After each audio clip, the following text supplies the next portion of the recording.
Hey guys, we love our happy hour show. It happens each and every day from 4 to 6 where we're live for you guys for 2 hours to play some awesome games with you. Oh, yeah, and our standings sit like this. In 10th place, we got a three-way tie between Wolfstein at Carboni's Pizza, CR Billiards, Crazy Kid over the Tasty Pizza Hangar 45, and Jay Surma over at Grumpy's Bar and Grill in Roseville. They all have 10,000 points. With 11,000 points, we have a three-way tie in 7th place between Dustball 75 at Charlie's Sports Bar and Grill, Tesla at Friends Bar and Restaurant, and Kirby over at American Legion Fridley. 6th place is Lucky Ride over at South Street Saloon with 12,000 points. 5th place is Chica over at Willie McCoy's Vandover with 13,000 points. With 15,000 points in 4th place.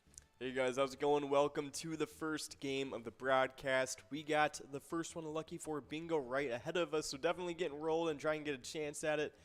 But I am one of your co-hosts, John, and this is the other co-host, Will. That's right, and we are live right now on PilotTV, the Pilot Player Connect app, pilotgames.com/PilotTV, YouTube Live, and on the Twitch app too. Our channel name on both of those places is MegaSota, so be sure to check us out on there. And of course, we will send you out a little bit of Pilot Games luck if you do check in on the broadcast. But we just recently sent out some brand new Pilot TVs to some brand new locations, and we're going to give them a little shout out and, of course, send them out a little bit of luck too.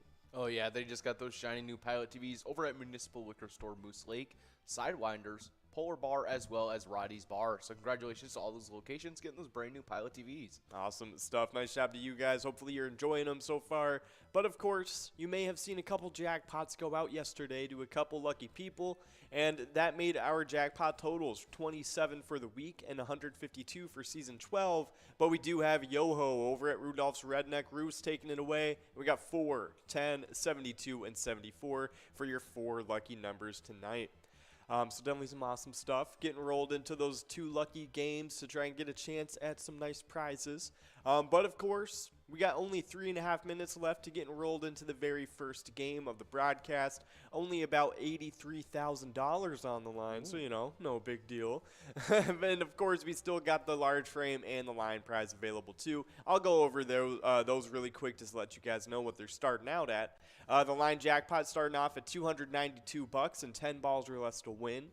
That large frame jackpot starting the night off at $6,736 and 43 balls or less to win.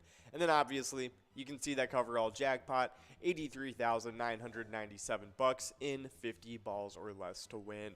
Definitely looking pretty good for these first couple games we got going. But of course, we got those jackpots to take a look at from yesterday. And starting it off was none other than Jackpot over at Moleader's Quarry, winning $845. Nice job to you, Jackpot. Up next, it was Andy over at Dylan's Double D's Bar and Off Sale, taking away $750. Nice job to you, Andy. Nice jackpot winners there. Definitely some awesome stuff going on. But of course, only 2 minutes left to get into this very first game of Skull Bingo. In the meantime, we're going to tell you a little something about one of the brand new E-Tab games we just released. Oh, yeah, we're releasing brand new E-Tabs all the time. Right now, we're listening to a little bit of Go for Gold, but if you guys want to check out one of our newer E-Tabs, you can check out lots of Loons. You can check out that Loons bonus and try to win the biggest prizes. It's definitely an awesome E-Tab game where you get to take some pictures of some awesome Loons, and when you take the best picture, you can win some awesome prizes. And if you want to see a preview of that E-Tab game, go give us a like and follow on our Facebook page. You just gotta search up Pilot Games and you'll be able to see our logo. That way you'll be able to see weekly bingo schedules, event details and reminders, big progressives, player pictures, and so much more, including previews of the E-Tabs when they're about to release. You can also click the website link on our Facebook page to see our link tree that has links to bar locations, all of our social media, and so much more. Awesome stuff. Definitely check us out on there. We got a lot of awesome stuff going on our social media pages.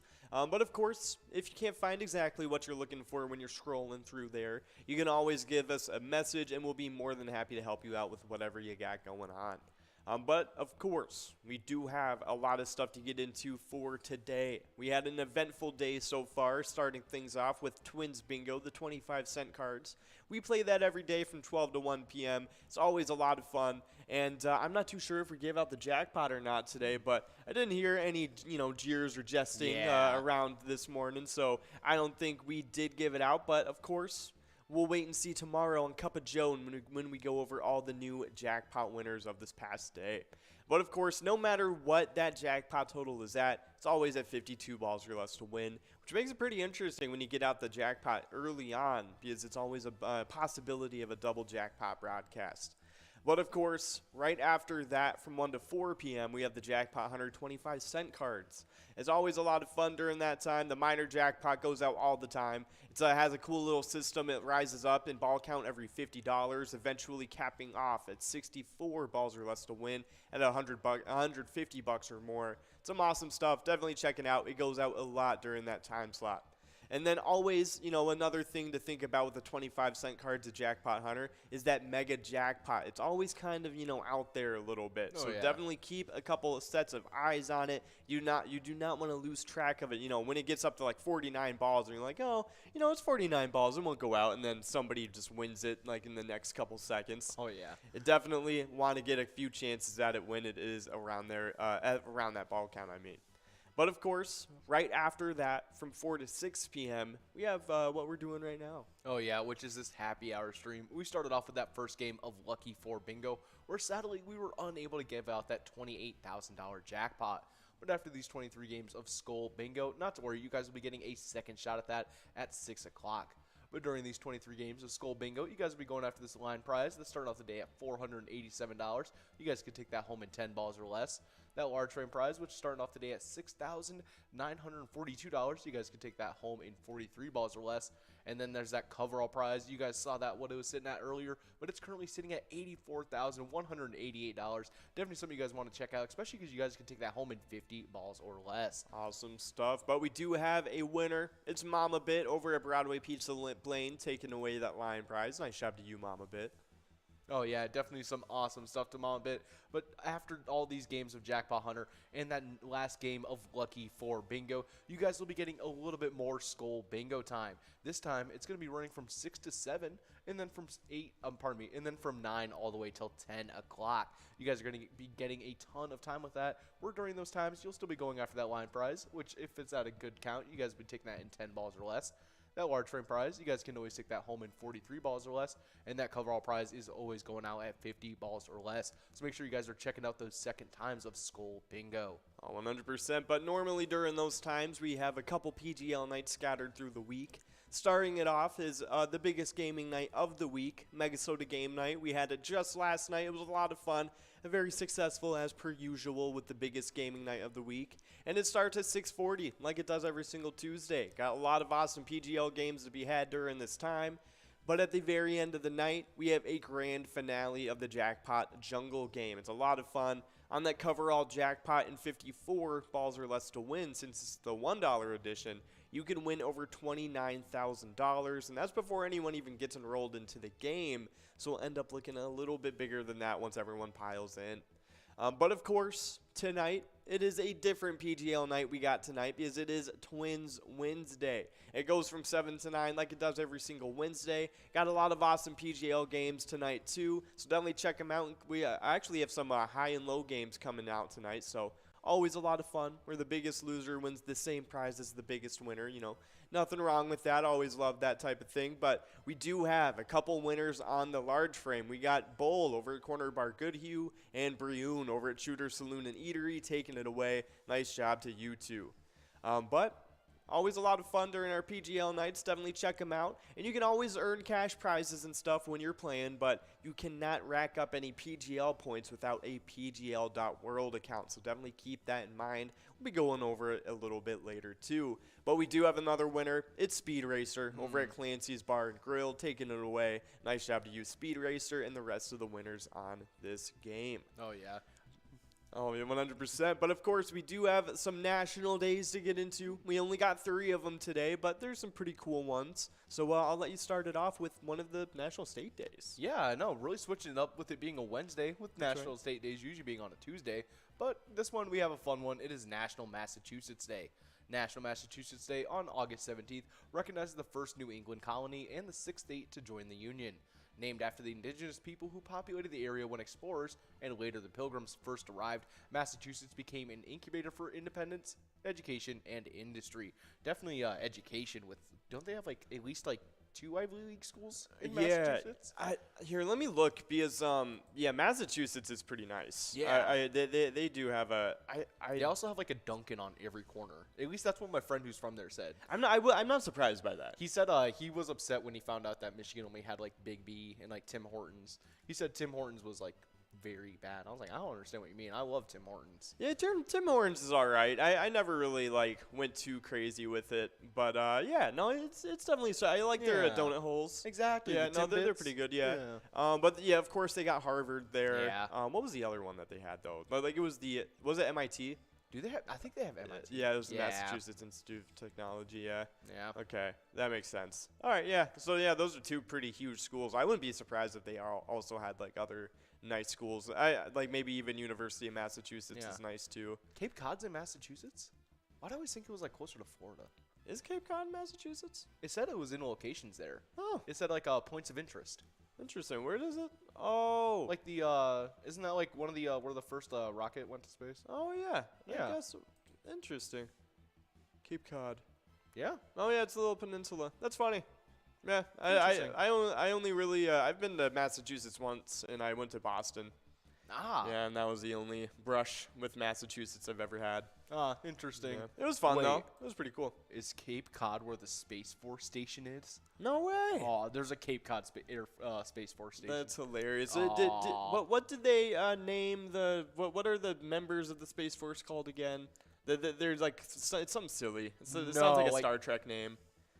I don't know, but it looks like the Star Trek logo. Yeah, no, it Yeah. literally does. Yeah. Yeah. And it's funny because like I think like a few of their terminologies that they have like are literally like it's been so many like sci-fi. Yeah. So, for the first year of Space Force existence, officials called member of the new service space professionals while they came up with a permanent name akin to soldier, sailor, airman, and marine. Yeah, Guardians. That's what it was. It was Guardians. Really? Yeah, they're called Guardians now. Yep. Guardians. Yeah. Wait. What is this, Destiny? Yeah, exactly. Yeah, it's straight up like, okay, like Guardians of the Galaxy type. Yeah. Like, I'm like, oh, okay. Okay. Man. I'm like, yeah, well, no, it's pretty funny. It's, I love the idea. Honestly, if there was any branch of the military I'd join, it'd probably be the Space Force out of just pure, like, comedy. Yeah. But I think you have to be in the Air Force first. I think it is. Like, I think it's like just another. It's technically, I think, branch like a off little of? branch, like an offshoot, but it is a branch of its own. Yeah. Like now it is, but like you do have So to go interesting. through to get to it. I don't understand what exactly it is, because isn't it's just like got the same, like, goal as NASA, right? Because So no, because NASA's more like exploration type of thing and So, like like- discussing science-y. Space Force is like if aliens come to like mess our crap up, then like we're here to do something about it. You know what I mean? Like they're kind of like to take care of any like extraterrestrial threats, basically. it's So like- actually for extraterrestrial yeah, threats. and I think it's also like whatchamacallit, like if like an asteroid comes to, then like they would kind well, of like be Armageddon. yeah, like Okay. that kind of thing. Yeah, and so I think that they're the task force that would be designated for that. That's interesting. Yeah, and I wouldn't be surprised if they probably did work with NASA and stuff too. Yeah.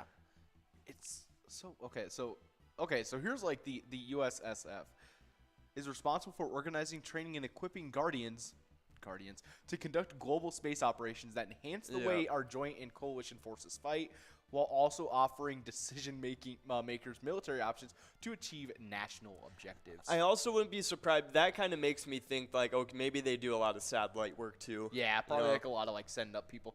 Maybe like space engineers, maybe. Yeah, that would be and honestly, like I think it's right that they It's made like necessary? It is necessary. Honestly, like better safe than sorry. Would you Exactly. rather find out that there's like is life that wants to without having something? Exactly, but we do have a couple winners. We got Pickle taking that double win over at Scartus Bar. Nice job to you, Pickle. Oh, yeah. But I mean, like it's definitely silly, but like it's one of those things where it's like, well, like we kind of needed it sometime. Eventually, You know what I mean? I mean, Like it's nice to have it at least. and I guess as we start talking about like terraforming planets and stuff and like the Yeah. possibility, because like It'd be nice to already have an organized group of people that somewhat know about, Yeah. starting Because that process. isn't like the first thought to like go for Mars, right? yeah, okay, I so, think, like, yeah, that's kind of what everybody's And, thinking. and I guess the Space Force is basically just going to make sure our Mars colony is yeah, okay. yeah, Colony. yeah, I I don't guess. know.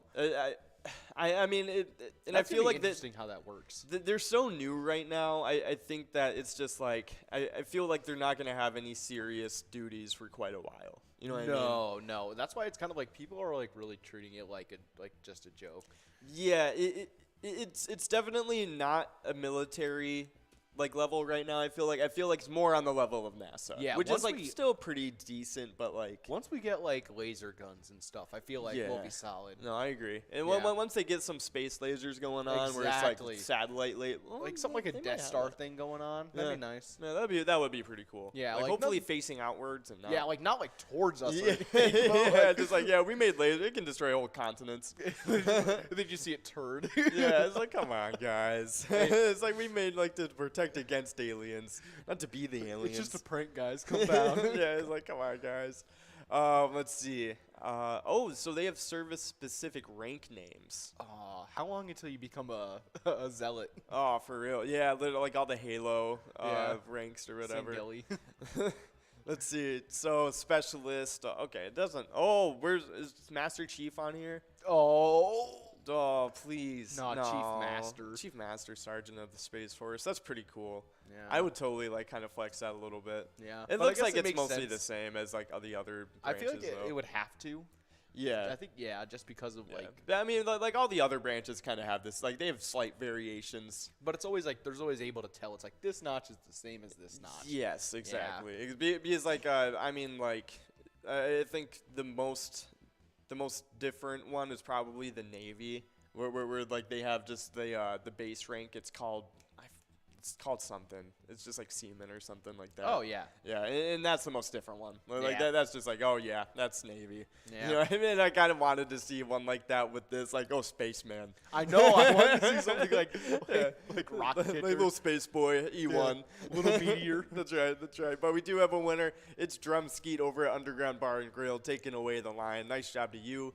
But Like we were, dwarf planet. yeah, dwarf, yeah, a little dwarfy.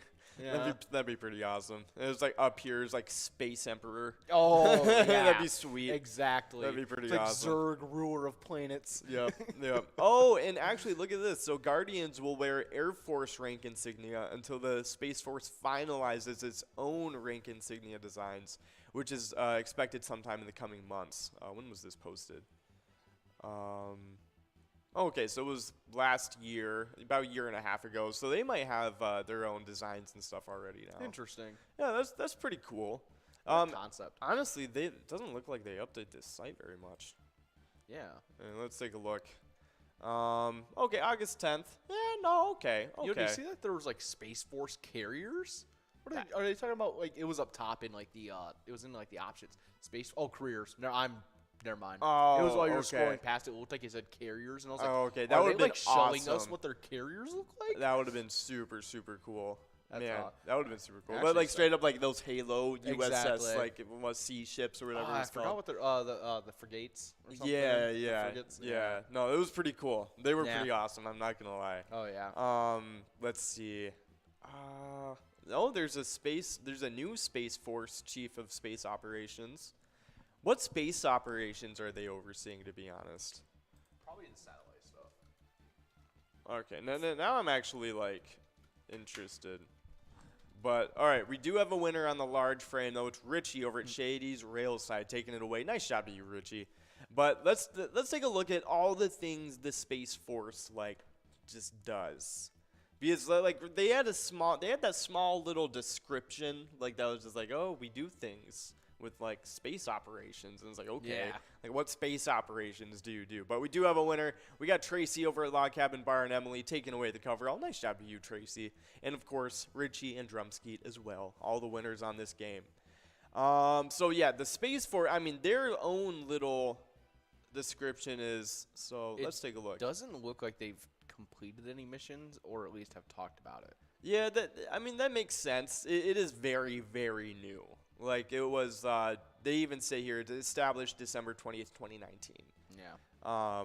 So it is pretty like. So let's take a look. So they say their mission is to, yeah, that's the same thing, just to provide space capabilities to joint forces, acquiring military space systems, maturing the military doctrine for space power, and organizing space forces to present to her combatant commands.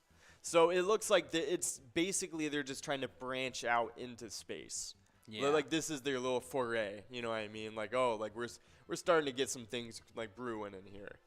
Yeah, it's very interesting. Yeah, so they said it would work the same about how like the Space Force would kind of fall under the Air Force, similar to how the Marine Corps falls under the Department of the Navy. Okay. That makes sense to me. Yeah. Space systems are, yeah. So they're just talking about how like it's kind of getting to the point where it's important just to have this Space Force basically, with the advancements that we're making and stuff like that. So yeah, it makes sense. It's just kind of like how the U.S. like they have they have so many backup plans for random things. They probably have random plans for I think they do have a zombie apocalypse plan. Oh yeah, they have something similar. Yeah, I think they have something to where like it is like, oh yeah, they're talking about zombies. Yeah, I think it was something weird. Let's take a look. USA zombie plan. Okay, yeah. Con Plan 888. 8, also known as Counter Zombie Dominance. U.S. Department of Defense Strategic Command CONOP document that describes a plan for defending against any zombies. The April 3rd, like right after Walking Dead came out. April 30th, 2011 document depicts fictional scenarios of zombie attacks for training students in military planning. That's pretty funny. Interesting. That is very interesting. Go into depth for something like that. Yeah, that's hilarious. So, wow. Yeah, no, they straight up, they have like kind of plans about it. That's hilarious. And it's just one of those things where it's like, never know. It's probably not super in depth. It's just kind of like an outline of like, okay, this is how we should react to this initial zombie apocalypse. But we do have a winner. It's Bull over at Corner Bar Goodhue taking it away. Nice job to you, Bull. Oh, yeah. But yeah, I mean, it makes sense. I mean, honestly, like, I wouldn't think it's silly to have plans for all, like, any sort of scenario. Because it's like, what else are military planners sitting around doing? You know what I mean? Like, they got to fill in that 40-hour work week somehow. Exactly. Yeah. How many times do you think they've gone through? It's like, okay, this country has this. This is how we'll react. Yeah, exactly. And it's like, all right, now we got to start planning for the fun stuff. Yeah, exactly. Like, there's only so many countries. Like, can we get to the zombies? It's like, and listen, like half of them, they ain't even a threat. We ain't even got to worry about them. Yeah, they totally all watched Walking Dead and we're like, yo, like, let's make a zombie plan. Oh, yeah. They were like, yo, this would be kind of fun. He said, like, I'd be Rick in this plan. I wonder if we have a U.S., like, alien invasion plan. I feel like we totally do. That's been a pretty popular thing for a while. Yeah. And so it's probably one of the con plans. Yeah. U.S. alien invasion plan. Let's see. Okay, Arctic invasive alien species strategy and action plan. Interesting. U.S. Department of the Interior. What? Oh, is that invasive species? I think that's just for like invasive like plant species and like things looks like that. It is. Yeah, that makes sense. Interesting. Got to get rid of those zebra mussels somehow. Yeah. I'm gonna look up con plan extraterrestrial. See what that gets. Yeah. Extraterrestrial will probably get the terminology. Let's take a look. So USA plans against aliens. Let's take a look. Do they have... Okay. The Pentagon is planning on Russian help in case of aliens landing. Interesting. That is really interesting. But we do have a winner. We got Tammy over at VFW, East St. Cloud. And then Billany over at VFW Blaine splitting it up with Tammy and then taking away the coverall all on their own. Nice job to Billany and the rest of the winners on this game. So let's take a look. So, of course, they started off with saying the military plans for all kinds of contingencies. Let's take a look. So, scientists concur that Earth's first contact with alien life is likely to come in the form of a robotic space probe detecting evidence of microbes on Mars, Enceladus, Europa, or some other distant body.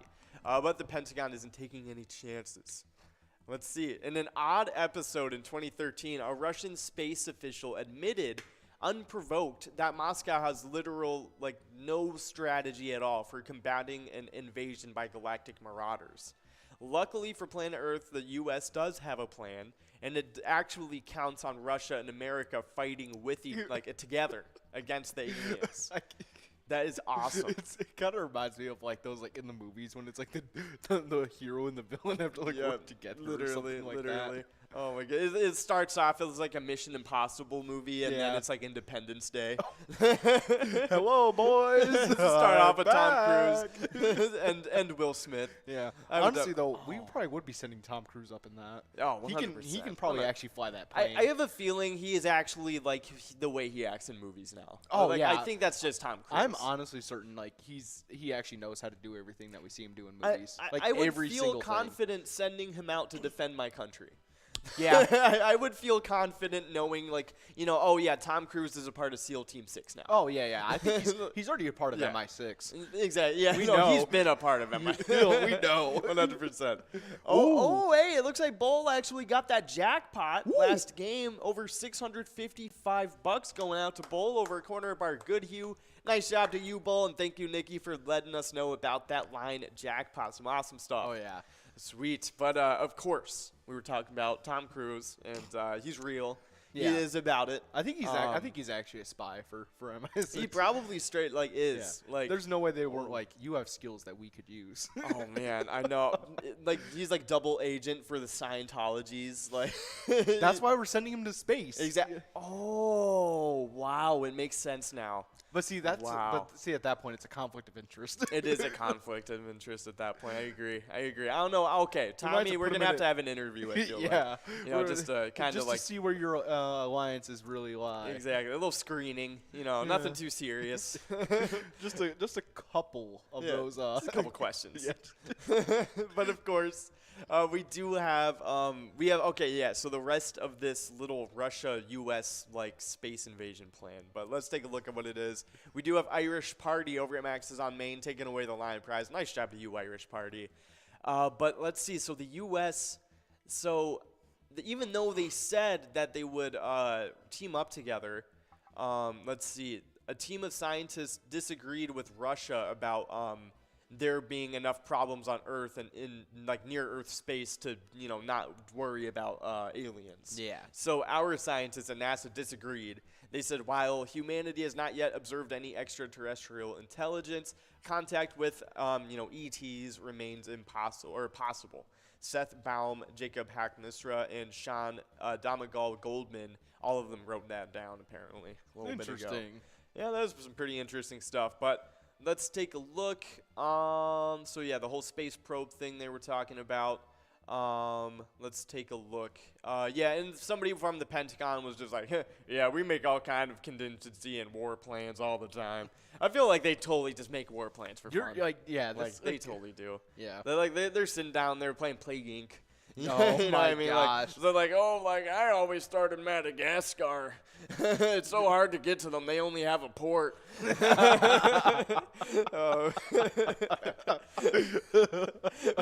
like, oh, really? I started Iceland.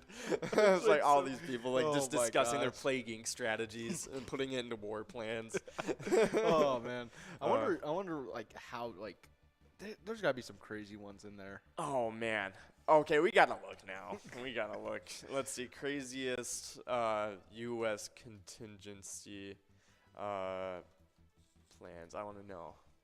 Let's see, what ridiculous situations does the U.S. government have? Kind of packed in the back a little bit. You know what I mean? Just kind of like ready to go. Ready to go. Just like, all right, well, I planned 67. Just like. This is we're just gonna wipe out Canada. Just like if they Ohio. somehow we're gonna wipe Ohio off the face of the earth. It's just gonna be a hole to the center of the earth. Actually, it's gonna just be just in case. Actually, we're gonna let it be another Great Lake. It becomes another Great Lake, just in case all the other Great Lakes go bad. Yeah, it's just kind of like how Batman was like, I have a plan for the whole Justice League, just in case. They were just like upset by it. Like, I mean, it was like, come on, guys. He even had a plan for himself. And then there's it was like Green Arrow. It's like, hey, what was your plan for me, Batman? And he was basically just like, no weapons, just hands. Yeah. All his thing was like his plan for Green Arrow was basically just hand-to-hand combat. Yeah, exactly. And he's beat like, him up. imagine how like demeaning that must That's be. humbling, dude. I know. It's just like, That's funny. I mean, he already caught the Flash and stuff. He already disabled Superman. Oh, like, man. people know. Like, he can do anything. like you're gonna be upset that like this man got Superman, and then you're gonna be like, "What's your plan for me?" And Exactly. It's like you're Hawkeye, dude, like, come on, man. I'm going to take your bow. You're like- I'm you're going like to take some scissors. Yeah, like you're slightly better at golf than everybody else. Exactly. Like, Calm you just down. have really good hand-eye coordination. I know. Like, come on, man. You're But just an athlete. Exactly. But we did miss out on the large frame and coverall. It was Tammy taking a double win on those 2 prizes. Nice job to you, Tammy, taking those away. But of course, we do have only about a minute left to get into this next game, so definitely get enrolled, try and get a chance at it. But we do have those contingency plans to take a look at. So let's take a look at what they were talking about. So, of course, they have aliens and they have zombie plan. So we already talked about the zombie plan, the counter zombie dominance. That one was super cool. But apparently it was just kind of an in-house training tool to help students understand the basic concepts of military plans and order development as well. And I think like also just to kind of like prove to them like, oh, we need to plan for anything. Yeah. But let's take a look at their alien contingency, what they were making up stuff about that. So in the United States, the Search for Extraterrestrial Intelligence, or SETI, had a division known as the Post-Detection Task Group, which makes a series of recommendations on what to do if aliens are discovered. According to their plan, whoever finds alien signals is required to tell the UN and International Astronomical Union, as well as share their data like publicly and stuff. Next, after such an announcement, the various agencies and governments would collectively figure out how and if to respond and what message should be sent. So basically, the plan for meeting aliens is just wing it. Let's do it. Figure it out as we go. We are going to send the wrong thing. Yeah, I like, know come that on, for a fact. dude. Like, we're really expect to gonna- trust all the heads of governments just to, like, send a random message to, like... I feel like, honestly, like, the only thing you really can do is just, like, send something to confuse the aliens. Like a gif of that, like, that banana dancing. Yeah, For, like, peanut butter jelly time. Like, that's... I agree. Yeah. I agree. I You just feel gotta like confuse 'em. humor is probably going to be the way. Yeah. To send some, like just dumb. Like a butt joke or something. Yeah. They gotta have those. Send, like, a cool little toy or something. Like, you know, a little Yeah. paddle with the ball on it. Oh, my gosh. probably Or like the one that. where you gotta balance it. Yep. Oh, yeah. Yep. Or that'd that keep 'em little entertained. Cracker Barrel table game with Oh, with the pins. good old golf. Yep. Oh, yep, man. Yep. They probably like that. Hours. Honestly, yeah. Send them a little care package. Send 'em Yeah. a little, yeah. With like little mini games. Yeah. Yeah. Honestly, I feel And then like a message telling them to like come and face us when they can beat us and like connect Yep. 4. Exactly. Exactly. And if they can beat all of us in those games, Like then all of humanity. yeah, then they can actually take like over. Who like, are you sending- we'll just submit. Who are we sending to that Connect 4 first? Oh man, Connect 4. Yeah. Oh man, I don't know. Let's see. Are we just going celebrity, or are we just like whoever we think is just best set for the job? Oh well, if we're going like celebrity, I'm choosing Willem Dafoe. Willem Dafoe. Okay. Yeah. I a think. little razzle dazzle in there. Man, I honestly like if I were seriously like, all right, I'm president of the United States, Yeah. and you know, everybody, I'm at the UN meeting, everybody's like, oh, like we don't know who to send, like Mr. President, like who do we send? You know, like I'm sitting there, I'm like, man, like, oh man, wow, I don't even know, to be honest. Like that's such like a heavy decision to make, like Yeah. about Connect 4. Yeah. Because that's anybody's game. That's like anyone's you could game. select somebody and they could suck at it. Yeah. You know what I mean? Like so. Like, I've seen people in high school that I've beaten in 4 moves. Yeah. Yeah. So like Yeah. definitely none of those people. But Exactly. yeah. So it's one of those things where it's like, yeah, this dude's super smart. Like Stephen Hawking, like, you know, like if he were still around, like he's super smart dude, but maybe he sucks at Connect 4. Yeah. Like He I'm could not just sending suck Isaac at it. Newton out there. Exactly. So like, oh man, I think I'd have to go with like some like chess player, you know Oh, what I mean, yeah. w's just good at like board games. Yeah. Just like solid, like just you know like what I mean, just strategy. like pattern recognition, strategy type dude. I would have to Yeah. go with like one of the top players. Okay. Yeah. Fair. I feel like that probably like I'd have to think about and like I'd do that. Yeah. But we have a couple winners to get into. We got Pike over at G Allen's, Ports over at Log Cabin Bar, easy over at American Legion. You might not want to admit that. Johnny Wright over at Patrick's on third. And then we got Tammy over at VFW East St. Cloud and Pike over at G. Allen's, both splitting up the coverall. Nice job to all the winners on that game. I've seen that name before. I know. I don't know why you feel so comfortable with it. And it's like, we don't know. We're playing bingo. We're playing some bingo here. We're talking about alien planes and bingo. We're not trying to help you advertise you're at the top 1%. It's like I get respected to a fault, but we're playing some bingo. But we do have a minute left to get enrolled into this next game. We got over $84,000 available on this next jackpot, but definitely get enrolled and try and get a chance at this next one. In the meantime, though, we already went over the alien plan. We already went over the zombie plan. I don't know. I don't know what else they could do. Let's see. I guess they have the insurrection plan, like if everybody just decided to revolt. Let's see. Those are kind of. They are prepared to invade Canada, which I've already written a formal letter of complaint just waiting to be posted. Oh my goodness! I think I actually know about that plan, and they actually wanted to invade through like North Dakota or something. Because they figured it was just like this, like there's no border control. You know what I mean? Isn't that like literally the base of a movie of some kid that like starts like smuggling stuff to make money? Is him going through North Dakota? I have no idea. Yeah, I don't know. I think it's like a more like rated R movie. I think he's like smuggling like like contraband. Oh, and stuff. I got you. Okay. And like is it like so is it like an older movie or? No. I forgot what it was called. Interesting. Yeah. But we were talking about Canadian stuff, and it is War Plan Red we were talking about. It's the Atlantic Strategic War Plan. And so it's just kind of, I think it's basically just like if all the superpowers just decided to go against us kind of thing. But let's take a look. So it was so it was a hypothetical war with the British Empire. So not like the whole superpowers of the world, but just the British Empire at the time, from 1919 to 1939. So wait, it was just like everything in red that's on that map. Yep. So it was like Australia, certain African colonies that they still had control of, India, since they were still in control of India at the time, and certain Middle Eastern colonies that they still had control of too, and of course Britain itself. Why are we gonna attack Australia at that point? I don't know. It was basically still prisoners. I was about to say. I feel like we could probably team up with them. We should have blue coded them. Yeah. We should have just we could have just given them some money and they would have been like, yeah. Everywhere that's not physically touching England, we probably would have been like, hey. We probably would have had some pretty good luck. Yeah, with them. just Canada just probably not. Yeah, Canada was pretty loyal for no reason. I don't know what they were on, but just whatever. The Queen. I think it was only. The Queen is still technically the honorary Queen of Canada too. In parts though. Yeah. It's all about provinces because also some provinces are French. Mm-hmm. So exactly. So whatever part of Canada just likes the Queen. Yeah. I don't know which part. Exactly. But no, it's funny though. It's funny stuff. But anyways, this War Plan Red, it was just a kind of backup plan if we needed to go to war with them. And he even discussed fighting a two-front war with Japan and Great Britain simultaneously. And honestly, that war plan ended up not being too far off because it was between Japan and Germany. We ended up fighting that. So that was probably why we had such a good time on both fronts. You know what I mean? Yeah. Able to kind of keep up with everybody. It was definitely pretty helped that we insane. came in as relief too. Exactly. Yeah. We were coming in near the end. Near the ending of the war. It was nearing the end. Yeah. And we were coming in with fresh people, fresh supplies. Oh yeah. So but hey, we've been sending them those weapons for a while. Exactly. So we were helping. So they were used to those. Oh yeah.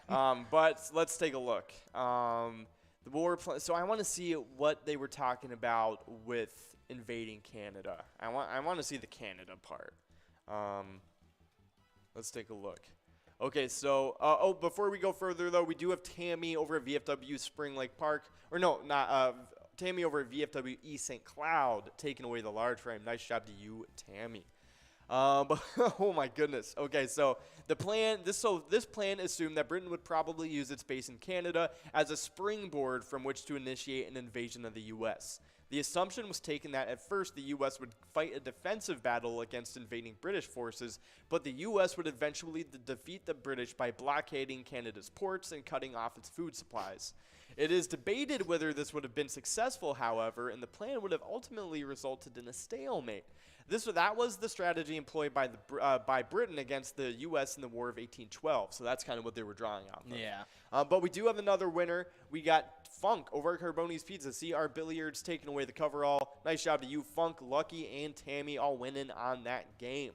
So even going further, I think, let's see, it was also it even had a whole description of Canada's geography, military resources, transportation, even possible preemptive American campaigns to invade Canada in several areas and occupy key ports and railways. That's insane. So, like, they were basically, like they had plans to just, like, jumpstart this invasion. Yeah. Just, like, immediately seize certain places of interest. That's pretty crazy. Yeah. Oh, my goodness. So this was followed by a full-scale invasion on 3 fronts. So, from Vermont to take Montreal and Quebec, from North Dakota, there it is, to take over the railhead at Winnipeg, and then from the Midwest, to capture the strategic nickel mines of Ontario. Oh, yeah. That's Too easy.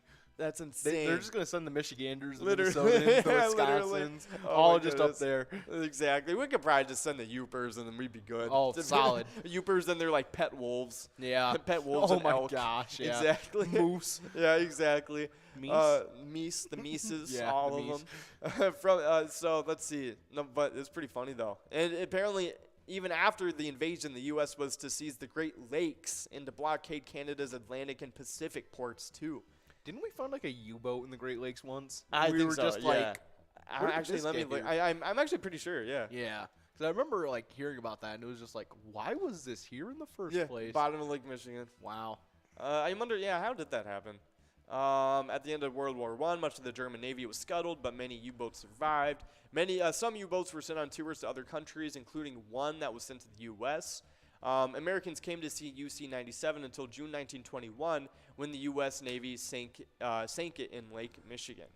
Interesting. That was pretty interesting. So it was at the German. Okay, so this is just random. U-boat. But let's see. So crewmen aboard a ship owned by A&T Recovery on Lake Michigan dropped cameras into the deep to confirm what sonar was telling them, that there was a German U-boat resting on the bottom of the Great Lake. But before we go further, we do have Harry over at Saxon Hall taking away that line prize. Nice shout to you, Harry.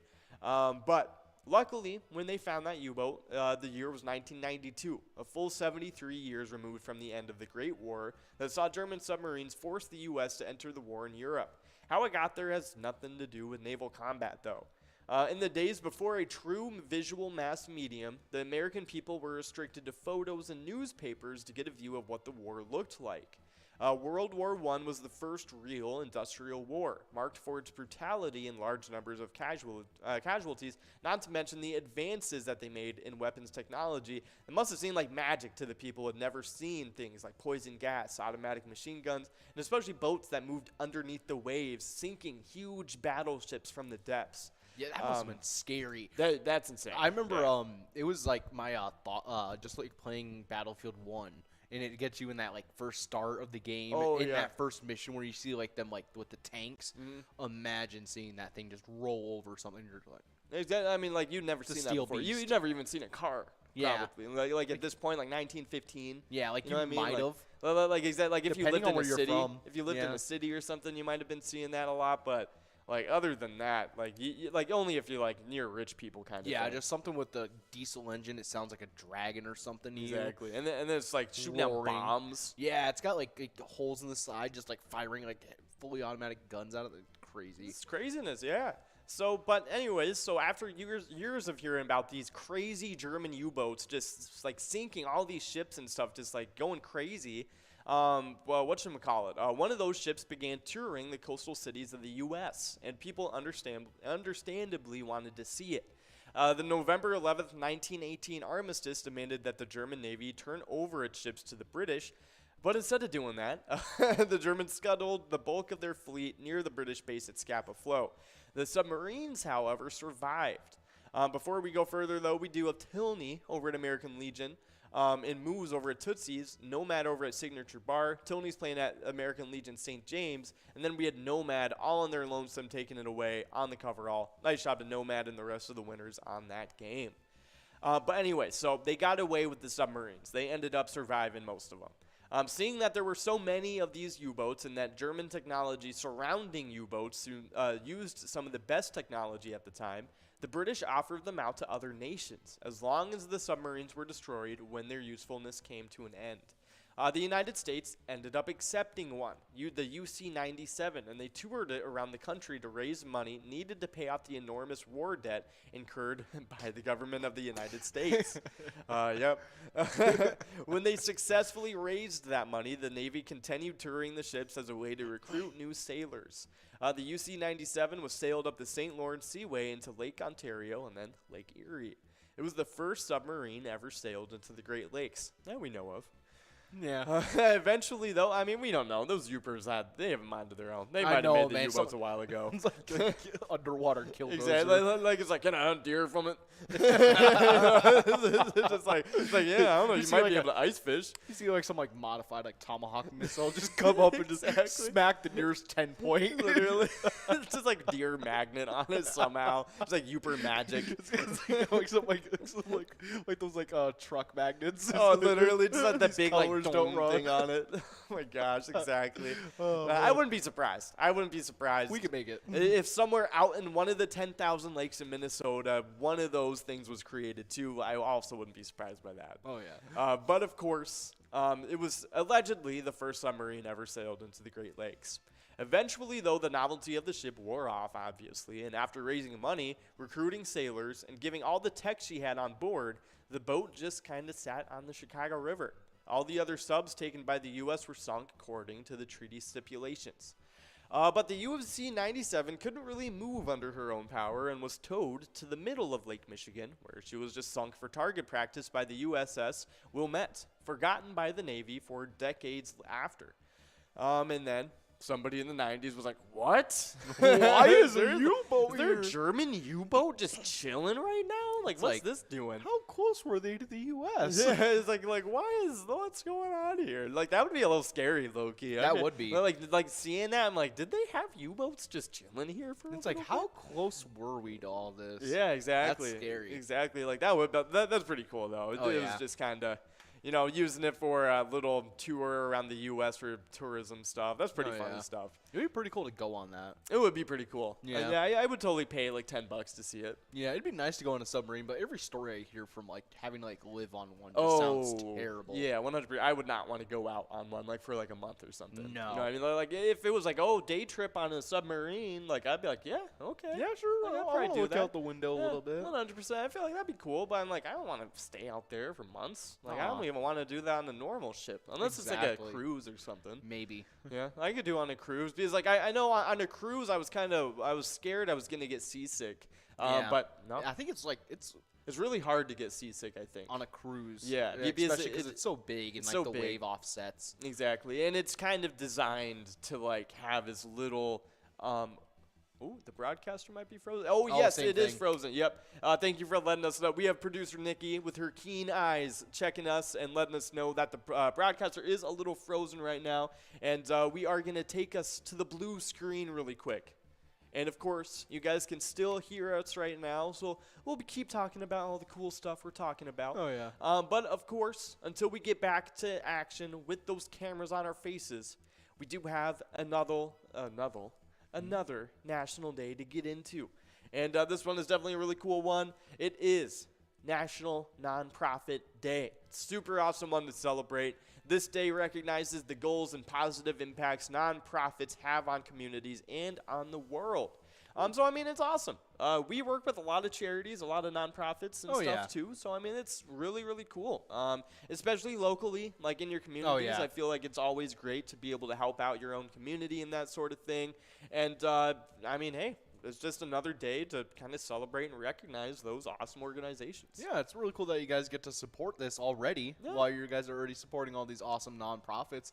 And I like that we've been kind of getting more and more nonprofits around, and it's been pretty nice being able to see that like pop up more, even like locally and then to even like global. Yeah, no, I agree, and I think it's so awesome that not only are we starting to see more nonprofit organizations, but also more nonprofit kind of companies in general. You know what I mean? Where it's almost like not like the nonprofit thing, where some places do something like Goodwill's got going on, you know? Yeah, exactly. Yeah, or something more like that, or like Red Cross kind of thing. Yeah. But you actually got these solid organizations that are just, Yeah, exactly, and I think it's awesome because and especially obviously I think a lot of these companies you got to make money to keep You yourself have to. going and stuff. You have and staff exactly kind of got to keep everybody paid, keep the thing going. Yeah. But especially whatchamacallit, I see a lot of companies out there now that are they make simple things like water or something like that, and they're like, oh, we make water, but 90% of the sales that we make are going to this company or to this charity or something like that. And I think those types of things are awesome. That's really cool stuff. And I know it's really cool. And I guess take today and just kind of really think about all the cool nonprofits around you. Yeah. And kind of more along with the nonprofit company thing. I was getting at it's really cool that I've been seeing more nonprofit universities and schools. Oh yeah. That's really been coming on I a lot more now. Seen those. Yeah, no, it's really cool, and they make a point to kind of advertise as nonprofit, when you kind of go in and stuff. They make a big deal out of being nonprofit usually. So yeah, because and it's a big thing because it's more okay, they make more of your tuition more you see where it's going and what you're paying for kind of so thing. So it's it's almost like paying for the act. You are paying for the time that you're getting with your teacher. You're not paying all this extra stuff for random things. Exactly. For amenities that you aren't even using. Yeah, you're not paying for the $2 million sports program that they have. You're not a part of. Yeah. It's oh man, it's when they always I always don't like when I see colleges do that. When they talk about their tuition, it's well, you see, we have all these programs, and it's yeah, but shouldn't the students only be paying for the programs that they're actually going to be benefiting from? Exactly. And it's awesome that I think it's great that a lot of these schools have really great sports programs. That's awesome. But I think to a certain degree, when you're making that much money, when you're Ohio State or Oklahoma, you really need to be it's dude, I don't know. I do feel you need there to cause needs people to take out a second mortgage on their house to send their kid to school. Yeah, exactly. I feel you need a little bit more incentives to get kids into your school and stuff. And not make it more expensive to be there. Yeah, when you're making you're making the same money an NFL team is almost making. Exactly. You know what I mean? And then you're still also making money that's on the side from you're selling the jerseys, you're selling you're making money off of all these students' likenesses. In which the players are not getting paid. Yeah. They cannot. Well, now they are. Oh, really? Yeah. Now they are. And That's they can sign just endorsements and stuff now literally as well. just this past year. It's brand new. Okay, and I was gonna say I really wouldn't know too much. No, That's actually surprising, and I will say, yep. Step forward. Yeah, it's cool. Actually, there's really cool. So there's this guy named DeColdest Crawford, and he's a college player, and he has an endorsement deal with an AC company. And wait, like air conditioning? Yep. That is such a smart one. Yep, and they have a commercial out now, and it's great. It's great. Is it better than Jones Barbecue Foot Massage? Oh no, Jones Barbecue Foot Massage is maybe the best commercial of all time. Jones Barbecue Foot Massage. It's great. He went to jail. No, he didn't. It's tax evasion or something. Oh, okay. I don't care. No, he's still in my book then. He's good. I don't care. You think, whatever. I would go to that. I want to go to that restaurant now. Such a good commercial. It was a great commercial. Where is it? I don't know. Jones Barbecue. It wasn't in Chicago, Illinois. Okay, so it was in Chicago. Is it still a thing? Does it? I don't know. Let's see. It might have been. Wait. Oh, it was just a restaurant. No, I don't think it was real. Aw, it wasn't. I guess it wasn't a real restaurant. Maybe it was just like a barbecue place. Maybe it didn't actually have a foot massage. Aw, that's so sad. Oh no, it was a parody skit. Man, Jones Barbecue Foot Massage was awesome. I feel Yeah. like that I would have totally went. I might have not gotten a foot massage, to be honest. Honestly, what sounds like I'd feel like royalty eating a rack Oh, of, my- eating a rack of ribs. like a little bib on. Yeah. Is that like, Get a like a foot baby massage. chair, basically? Oh my goodness. By Mr. Jones himself. He's singing the jingle as you're like eating your food. But of course, we do have a couple winners. We got Drumskeet over at Underground Bar taking away the line. We got Kaiser over at VFW Columbia Heights. And then we got none other than Batman himself over at Celts Pub in Grove Heights taking away that coverall prize. Nice job to you. Let's Toby see. Jones. Toby Jones, man. Yeah, okay. Oh, so money laundering. Okay. Nah. Okay. Whatever. Yeah. Do you. Be yourself. Yeah, be yourself, man. That's What awesome. That's honestly, hilarious. I'm really sad it's a skit because that really is something I would have That gone is sad. That is sad. Oh, man. Yeah, that's hilarious, though. But Yeah, to. that is Dakota's sad. Crawford, though, Yep, Dakota's best Crawford. name with the smartest, probably. Yeah, Dakota's commercial. Crawford is a really good one. And there It was was like, why would be warm when you could be Dakota's? Yep, exactly. too easy. Exactly. And but whatchamacallit, there's another one where it was a Little League game. And this kid's name was Blake Money. And like, okay, like Blake Money, like that's a sick name. Like that's a pretty cool name. But That's got to be made up. he had a sister and he had three brothers. That's the change. And so the other one was like Josh, the other one was like Craig, like whatever, like normal names. Like it's like, Craig. you know, like Blake, Nah. like Blake, you know, all like normal names. His third brother's name, his little brother's name was Cash. He was Cash Money. His name was Cash Money. It was That's awesome. the life. I couldn't believe it. Like that, like imagine Was it like spelled differently, though? no, just not at all. straight It up was cash. Cash and money. Like money is spelled money. Yeah. I've never understood like people that like give their kids like crazy names and be like, "Oh my gosh, I love it. It's such a fun idea." It's like, "Oh man, that poor kid." Mm-hmm. It's always like something weird. Like I saw someone on my Yeah. No, he showed up to the game. He Wow. had like a little like dollar sign sharpied on his face with like glasses like from like his bowling alley or something. They Yeah. have like the dollar signs on them. That's They're awesome. amazing. No, it's great. It's great. with the hat backwards and everything. Oh, exactly. But actually, you definitely can't put that hat forward with those glasses. no, 100%. He looks like the richest. Yeah. Oh, and by the way, I've his seen that his brother was 12 and 5'10", 161. 5'10", 160 pounds at 12. Yeah. Yeah, no, at 12 years old. He's probably going to end up being like 6'6". How long ago was this? Oh, I don't know, actually. That kid's definitely like. Let's take a look. Blake Money. Is he at LSU now? He's at 6'7", 235. I knew it. Yeah. I knew it. I knew that dude was going to be like 6'6". He looks like someone I know. That's crazy. That's But yeah, hilarious. LSU for baseball. That's crazy. Wow. That's hilarious. 6'7". The dude's 6'7" in baseball. Oh, no, he's 240. No, he wasn't 219 or whatever it said. That's hilarious. That's ridiculous. Yeah, he's 6'7" now. That's really fun. Why is he not playing basketball? How old is he now? He's a junior, so he's probably like 22. Yeah, 20. Yeah. That's hilarious. That is super, super funny. But we do Wow. have a couple. We have one winner. We got Player over at Acapulco Blaine. Getting a little too creative with their name, unfortunately. No. Taking away the line prize, though. Nice job to you, Player. That's hilarious. Man, Wow. it's crazy when you see these internet kids grow up. Yeah. Like the one of that like one kid on the beach where he's like Oh, holding yeah, his hand up. yeah, Yeah, that one. I that saw one that. was like I saw him older and I was like, wow, they're really growing up. Yep. No, that one was really funny. That's hilarious. Blake Money. That's hilarious. I'm so glad he did end up being just huge. I'm glad he also ended up being like he's actually like a college baseball Yep. player. Like Yep. for all we know, possibly going to the MLB. Yeah, no, Crazy. I definitely Never know. I feel like with MLB stuff, it's so hard to tell. You never know. Like the dude could be like a first overall pick, and he's out of the MLB in like Yeah, a year. the MLB is like one of the crazier ones where it's Yeah. like you really can't tell. No, I don't even know what it is, to be honest. Like I didn't play baseball long enough. I never watched baseball long enough to know. So it's just one of those things where it's like I feel like baseball might be the sport with the most intangibles. You know Yeah, what I it mean? Like, has a lot of things going on, and it's crazy that it's the sport that got like changed by like just solid mathematics the most. Yeah.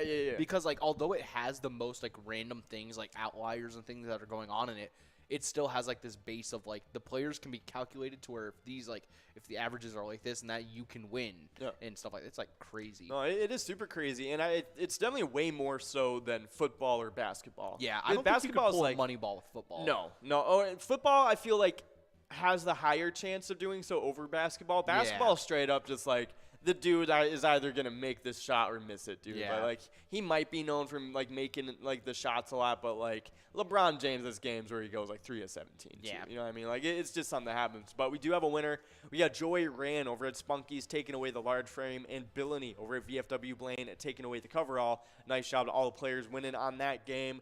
But yeah, it's just kind of one of those things where baseball is like so much more of a team sport. Like coaching matters way more.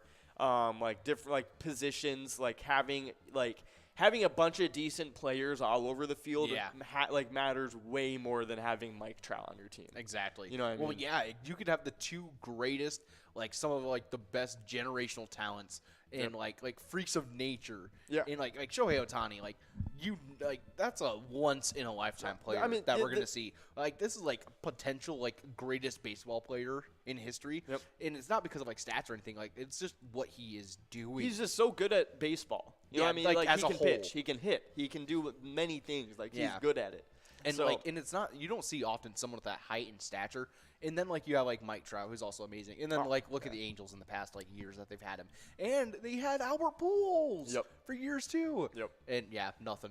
Yep. And he was so good for so long. Albert Pujols was from like 2012 all the way till he left the league. Yeah, exactly. So I think actually he's still in the league. Oh wait, right now. no, he just he's transferred retiring. over to I don't think he's playing with the Angels. I don't know who he's with right now, but I think this is his last year. Yeah. Because I remember I saw a couple of clips where he was actually pitching, because like they were just kind of like, oh whatever, get out there and pitch, and it was really funny. Yeah, that's awesome. Yeah, he's with the St. Louis Cardinals, I think, right now. Oh, yeah. Okay. I think that was his first team. That's originally. really funny. Yeah. Yeah. That was pretty funny. But yeah, no, he had his first career pitching appearance back in May. That's awesome. And I would have loved to see that. It's hilarious. It's super, super funny. But we do have a winner. No, we don't have a winner. Oh, my goodness. That was just, like, pure, like, just instinct. Looking back up on the screen, like, I had to, like, say something. Yeah. Like, I was straight up just like, oh, I have to pay attention to bingo really quick. Running on pure muscle memory is a problem. Yeah. You ever, like, be driving and you're just like, I don't remember the past 5 lights I've gone through. Oh, yeah. Straight up just like, because, like, you were paying attention. And, like, but you later. were, like, driving safely, but you were just like, wow, I just spaced out for a second. Yeah. It's like, wow. Like, I just went into autopilot mode. Wow, my body really is looking out for me. Yeah, for real. No, it's so funny. But yeah, no, it was super. There it is. Yeah. They don't even know how to swing. Oh no, Albert Pujols. So his first pitch was way outside to the left. Yeah. Just so you know. And then he put one actually right down the middle, a little too high, but That's I super mean, funny. he swung. He got him Yeah. to swing on it. Yeah. He's got a 2-1 count. No, that's right. I like it. It's some pretty funny stuff. I think he actually ended up he might have just walked this dude. Yeah, I he think. definitely just walks this guy. Yeah, because you have to think like they're 13 points up in this game. Yeah, they walk him. That's pretty funny. But I think he pitched in that game, and I think Molina pitched in that game too, and that was a big deal because that was also his first pitching appearance, I think. That's amazing. Imagine being beaten so bad that they send Albert Pujols to pitch. It's like, Literally. come on, guys. Yeah, and then he just like walks your guy. Yeah. Like after like actually like a strike on him. Yeah, and then Albert Pujols goes up to bat, and then another homer. Yeah, exactly. It's pretty funny stuff. But of course, we do have one more actually National Day to get into, and this one is a pretty cool one. Oh yeah, this one is National Thrift Shop Day. On National Thrift Shop Day on August 17th, get ready for some bargain shopping. Nearly every town in the United States offers a thrift shop or a secondhand store, so there's no excuse to celebrate. And let's be honest, in all reality, each town offers at least 3 or 4 different bargain stores. Yeah. And it's no reason not to check out each and every one. No, and I mean, dude, there's even like online thrift shops now. Oh, like, it's amazing. It's super crazy. It's great because like you can still like you got to admit, Macklemore is right. You can find some heat in those thrift stores. 100%. That's so funny. Oh my goodness. Yeah, Macklemore was something for a little bit there. Yeah. That was hilarious. Oh. Nikki's looking out for us again, catching us in the act. We got Frozen time happening. Hey. So we are going back to that blue screen for just a little bit longer. But you guys can still hear us. Yeah. So we're going to continue talking. That's what we like to do. But National Thrift Shop Day. What? I know on my anniversary we went to a thrift shop to pick out our outfits for the date we went on. So that was pretty fun. That's a fun idea. I like the stuff you guys picked up Yeah, too. no, it was funny. When It you was guys funny. came back and showed it all off, we were like, "Why do you guys Yeah. look great?" No, it like was John, hilarious. you look like a dapper man from like Yep. the 50s and 60s. I was like, Yep. "That's a cool outfit." It was awesome. I was It was like, great, and wow. it was so cheap. It was like Yeah. I think it might have been like $20 to $30 for like 2 outfits and other stuff we got too. It's crazy that Yeah. you really can like change your entire closet just by going to this thrift shop. Obviously, please make sure you wash those clothes first. Oh, but, like, 100%. yeah. 100%. I yeah. don't trust it. Exactly. Yeah. Exactly. No, you definitely Even when I gotta wash try it them. on, because I'm like, I want to make sure it fits. Even when I do, I'm like, this is going over my clothes. Yeah, exactly. So like yeah. pants, I'm always like, it's like my size. Every jeans I've bought that are my size will fit. Yeah, So I'm yeah. good with that. I'll Yeah. I'll wash them then try them on at home. Exactly. It's one of those things where it's just kind of like, especially with men's pants, it's really easy to tell. Ours don't change at all. Yeah, no, you memorize those 2 measurements and you got them for life. Yeah, and it's nice with men's pants too because it is those 2 measurements. With women's pants, it's like small, medium, large, like Or like, even then, it's like even like worse than that, and it's like 0. It's like the little that number, whole thing. and then it's like the Yeah. fact that there is 00 as well. But size 0 is not the same size at every company. No, Not even- they change it. It's Yeah. really really crazy, Yeah. and it's literally exactly like shoe sizes. You Yeah. know what I mean? Like it's like That's a 14. so annoying. Like it needs to. They need to just make one size. Shirts for guys is the only time where it kind of changes. Yeah, shirts Is do where, change like, around as a as a lot. bigger Yeah. fella, I've noticed that sometimes I'll have to be in like extra large. Sometimes I'm like finding a large, Yep. and there's been occasional times where I'm in a medium, and I'm like, I'm not a medium. Yeah, no, and It's it like, I'm a wears like a large. large. I yeah. know. No, Like, I totally get that. No, Yeah. and then there's those mediums that are literally like small mediums. Yeah. Like the schmedium. Yeah. And it's the worst. It's the just worst. terrible. But I definitely I'm more of a I like larger shirts to be honest. Just like, having that little bit of room. Yeah, I don't know. It just makes sense to me, and I Yeah. think it's comfy. It makes the shirt look good too. Yeah. Yeah, I don't know, but definitely I think for working out and stuff. No, I still like big shirts to work out in too. I feel but, like, weird being in a tight shirt. Yeah, I don't mind being in a tight shirt. Because like I think like if I'm playing, I'm trying to think of like when I would rather have like a tight shirt because don't know. like it doesn't really matter to me. Like I have tight shirts, I have Yeah. like large shirts, so like I'll wear both. Yeah. But like true, like if I were to have to decide like, oh, do I want a large shirt, or do I want a tight shirt, like to work out in? I'd probably go with a tighter shirt. Yeah. Probably just because it's like less loose fabric. Like, and that's probably really the only reason. Ooh. Oh, We got some snap. information here. Okay, all right, wait. We got a pretty big Pilot Games player Coming in checking with the smoke. That's right. It's Yags 370 checking in, letting us know, hey boys, I'm here to win today. Oh, no way. Whoa. Oh, was that the line jackpot? I don't know, but that was perfect timing. That was perfect timing. He is here to win. He is here to win. Nice job to you, Yags 370 over at Sidetrack, taking away the line prize all on their own. Yeah. Okay. Very quickly. Okay, I'm not gonna lie. When I met Yags, he didn't seem like a dude to mess around. So, he's not messing around tonight for sure. Yeah, I and think we can definitely tell that With now. a perfect run up for this Wow. large frame too. Yeah. That is crazy. 100%. Good job, So, hey, Yags. nice job taking away the line, and thank you, Nikki, for letting us know that he was checking in. That's some awesome stuff. But of course, we do have a little bit of Minnesota Twins news to get into, and I know Yags is pretty into Minnesota sports. So if you feel like checking in again and letting us know what you're thinking about the Twins so far this season, definitely let us know. But I'm going to get into it, and I'm going to let you guys know what I think about the Twins this season. We're 60-55 on the season, so slowly inching back up towards that first place spot in the AL Central. Sonny Gray matched his season high this game with 10 strikeouts, and Gio Urshela ended up having 4 hits as the Minnesota Twins beat the Kansas City Royals 9-0 on Tuesday night, stomping them. Gilberto Celestino homered, and Luis Reyes picked up 3 more hits to raise his MLB best batting average to 33%. The Twins moved within a game of AL Central, leading Cleveland. I mean, just chugging on along. Definitely Awesome stuff. having a good little streak here. Hopefully we can kind of keep up the victories. Definitely be good for the Twins. Let's take a look. Oh, hey, today, another win on the docket. Let's go. We won against the Royals again. I think ended up sweeping that series against them. Dang, that was crazy. That is awesome stuff. But we do have another winner. We got Lucky over at All-Star Sports taking away that large frame. Nice job to you, Lucky. But so, 61-55 on the season. Let's take a look at how we're doing in the standings now. But we do have another winner, Billany over at VFW Blaine, taking away the coverall. Nice job to you, Billany. All right, so we're improving a little bit. We're 5-5 in our last 10, looking a little bit better than we have been.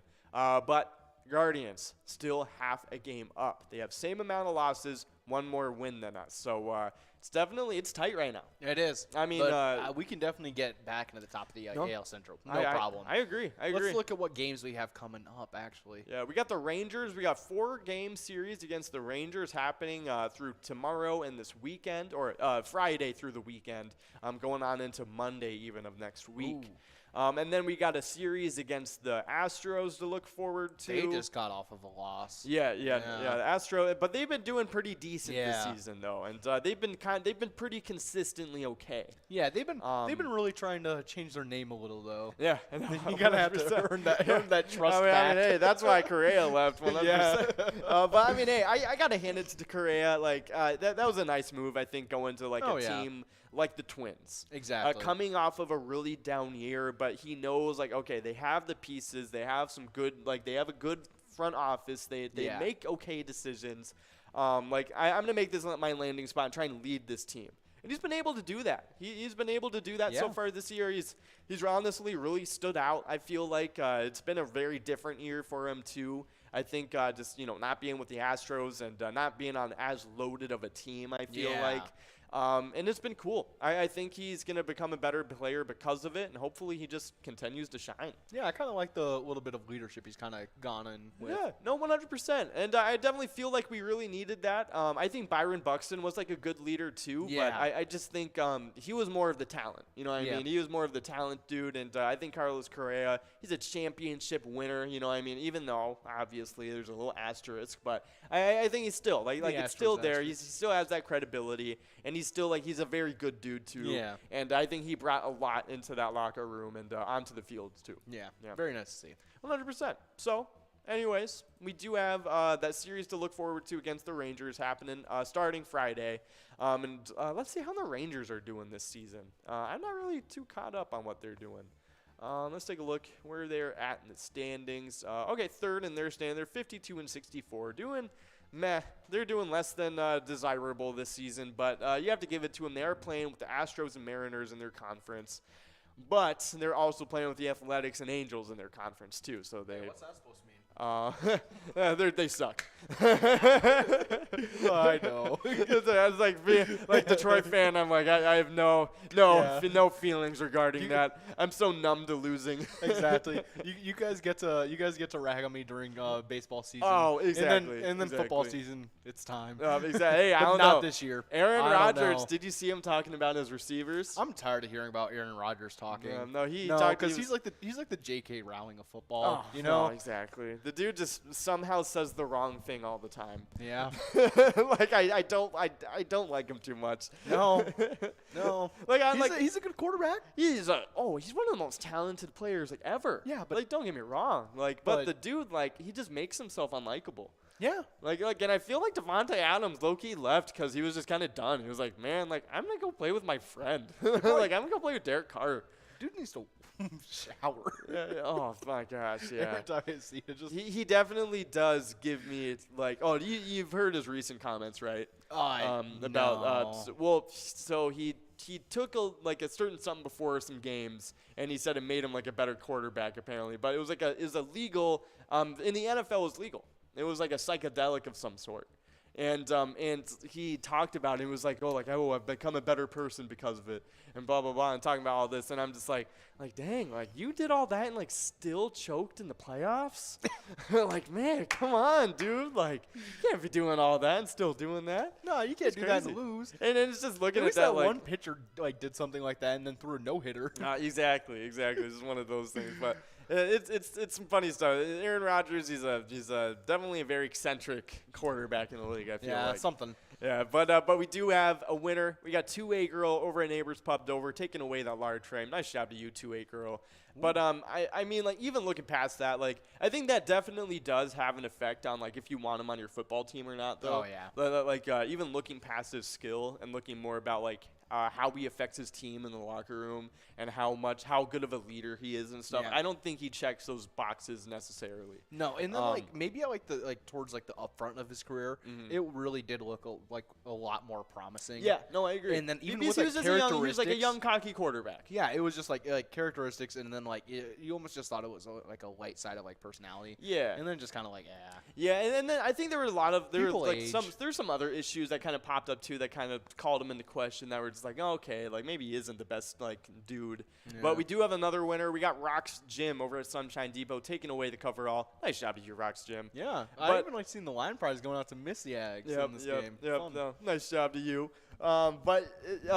Anyways, we were talking about whatchamacallit, Aaron Rodgers, and I feel like you do have to still even put like looking past the locker room issue that he might bring to the table. I'm not gonna say he's like a Terrell Owens, like he wrecks the team, but like he doesn't like he definitely has an impact on. Whoa! How did we miss that? Yeah, Mrs. Yags. When we're just talking about taking home that line prize, it wasn't just any old regular line prize. Wow. That was the line jackpot. And Mrs. Yags, over at Sidetrack, took home $535. People, awesome stuff. Good job, Miss Yags. Nice job to you. They are definitely both here to win. Oh, 100%. They are serious about this right now. Oh, that is insanity. Nice job to the Yags crew. I see you guys. You guys are filling out tonight. I see it.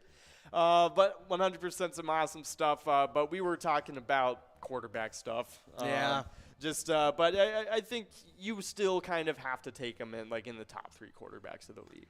You know what I mean? Like it's one of those things. Like it's right now. I feel like it's like Tom Brady, Aaron Rodgers, and Patrick Mahomes. I think that is your top 3. And that is a pretty inarguable one. Yeah. Just based on pure talent and based on what they can bring. I was gonna say also look what we've seen them do with a football. Yeah, it's like some of the stuff we haven't really seen with other people. Exactly. Some people say like Patrick Mahomes. Yeah, there's other people that can do stuff like that. Yeah. But to the extent that he's doing those crazy no look sidearm throws, it's it should be almost physically impossible to see someone be able to do something like that. Yeah, and especially not only being able to do that in general, because I'm sure a lot of quarterbacks can probably do that, pull something like that off. But being able to do it in the middle of a Super Bowl game with one of the worst O-lines in the league right now, and also your receivers are not playing well. Yeah, you know what I mean? Like that is something okay, Patrick Mahomes is a certifiable superstar now. Like that made him. Okay, this is his only 3rd year in the league. At that point, it was, and and second he's doing Super Bowl appearance. Yeah, and now he's doing this. Okay, he is that guy. He is top 3. But okay, come on, guys. What's going on over there? What's happening? It's still, yeah.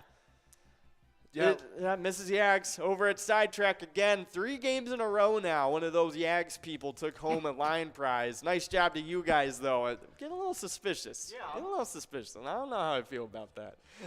But, of course, we do have a large frame still available at 43 balls or less to win. Over $7,000 available on that one. And on the coverall jackpot, we have over $84,000 available in 50 balls or less to win. So definitely still get your bingo faces on. Try and get at some of these prizes. But yeah, we'll end this off by asking this question: if you were to take a quarterback, and put it on to if you were to start a team right now and you had to pick a quarterback out of the league, who would you pick? Oh, that's definitely between 2 people. No. Tom Brady. Mm-hmm. Because Yeah, I It's mean, just too easy. At that point, like, it's one of those It's things where it's like because you didn't even bring up money in this situation. Yeah, Where it's like, okay, yeah. if I don't have to worry about signing for a player like Tom Brady, then it's gonna be Tom Brady if you can. Yeah. Now and then also like Matthew Stafford, just because Matthew Stafford, like watching him just for years, just get like beat on. He still has some years left in the tank too. And then he still has years left in the tank, and like he still looks like a college age dude when he plays. It's crazy. Yeah, and I think personally with me, I think I would, just because I'm starting the team with this quarterback, I probably would take age a little bit more into consideration. Yeah. And I think with Tom Brady being as old as he is, like, that's still like a So when it comes to considering age, Patrick Mahomes. Yeah, but with Tom Brady though, like that is the one dude you don't really have to think about too much. Yeah. But like it's like I'm not going to argue with that if you decide to take Tom Brady. Yeah. But we do have MN21 over the Sunset Grill, taking away the large frame. And then we got Denise over at the Great Escape, taking away the coverall. Nice job to Mrs. Yags, MN21, and Denise all winning on this game. But yeah, so like if you say Tom Brady, like that is not a wrong answer. It's because like you still have the chance of going to like 3 Super Bowls after that. Yeah. Exactly. Like you have a dude coming off of an like top 3 MVP voting season. Yeah. Like he arguably should have won MVP.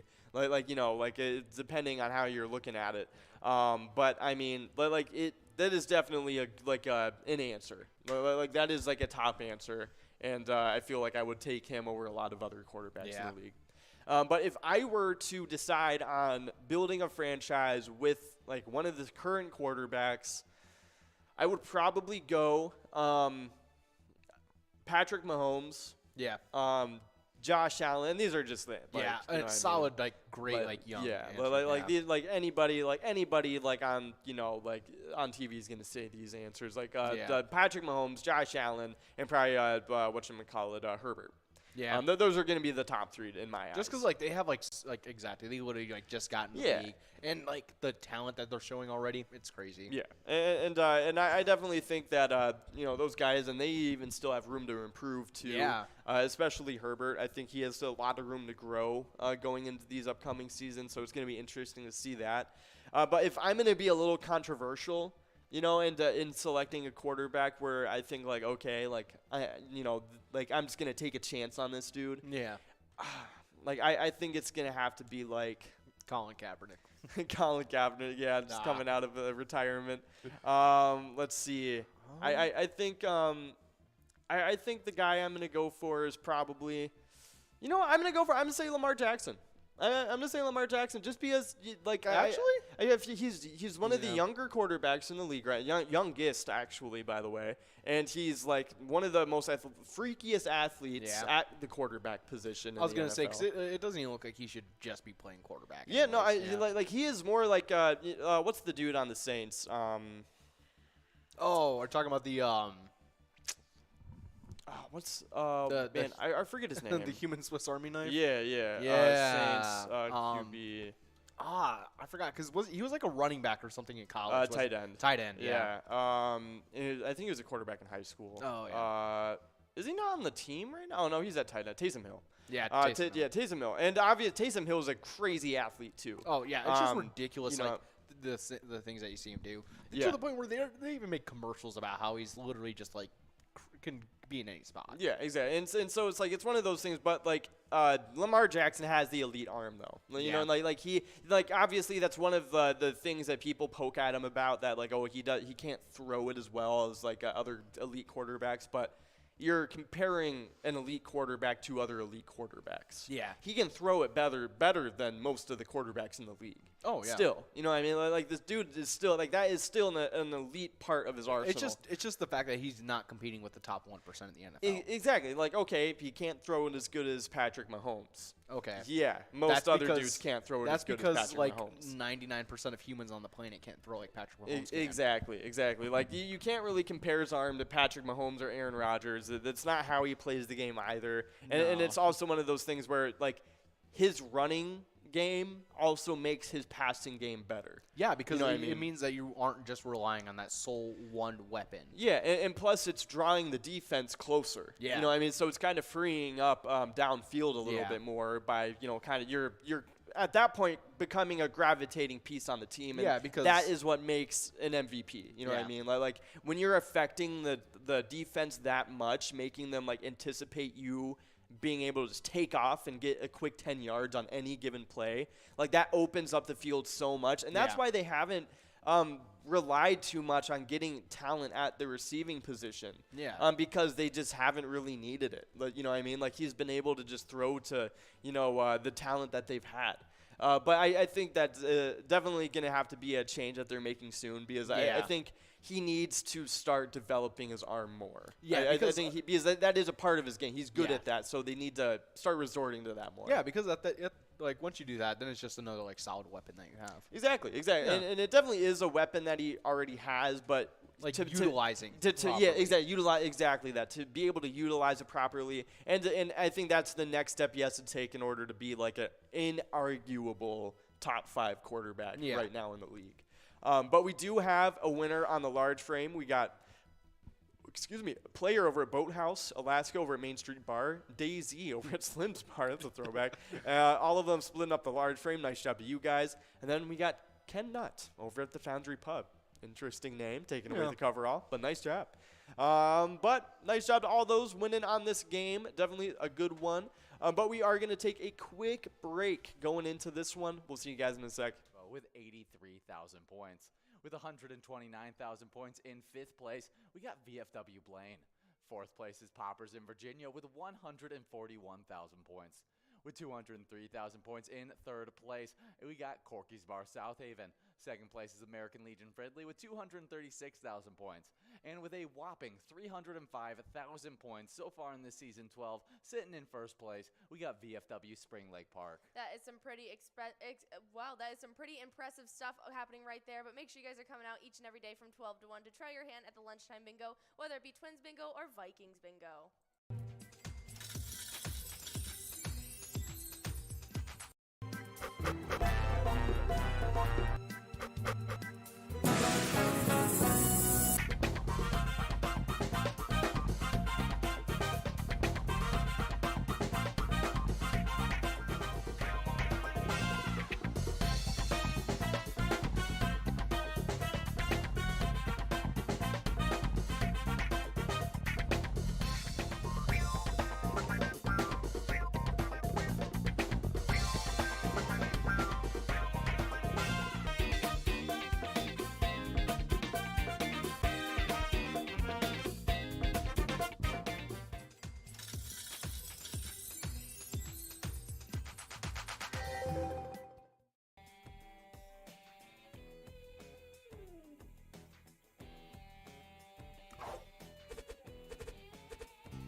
Hey guys, we love our happy hour show. It happens each and every day from 4 to 6 where we're live for you guys for 2 hours to play some awesome games with ya.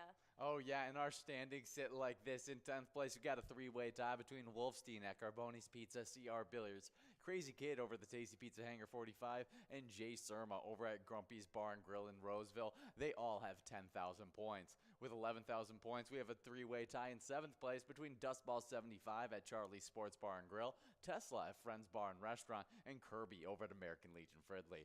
6th place is Lucky Ride over at South Street Saloon with 12,000 points. 5th place is Chica over at Willie McCoy's of Andover with 13,000 points. With 15,000 points in 4th place, we got Billany over at VFW Blaine. 3rd place is O Lars over at Onamia Vets Club with 17,000 points. Now with 20,000 points in 2nd place, we got Brother Nate over at Carboni's Pizza Sports Bar, Burnsville. And then number 1 player, it's Funk over at Carboni's Pizza, CR Billiards with 38,000 points. Absolutely. Well, on the location side of things, in 10th place, we got Dugout Bar and Grill in Bethel with 16,000 points. 8th place, we have a tie between Barrel House Bar and Cafe in Coon Rapids and Willie McCoy's of Andover, both with 17,000. With 19,000 points in 7th place, it's Carboni's Pizza and Sports Bar, Burnsville. 6th place is VFW Blaine with 23,000. Then with 26,000 in 5th place is Tasty Pizza Hangar 45 in Hilltop. 4th place is American Legion Fridley with 33,000. Then in 3rd, we got VFW Spring Lake Park with 44,000. With 46,000 points in 2nd place, it's Onamia Vets Club. And then in 1st place, it's Carboni's Pizza, CR Billiards in Coon Rapids with 80,000 points. Definitely some great stuff there, and we're super excited to see any kind of shakeups that are going to happen in these happy hour standings.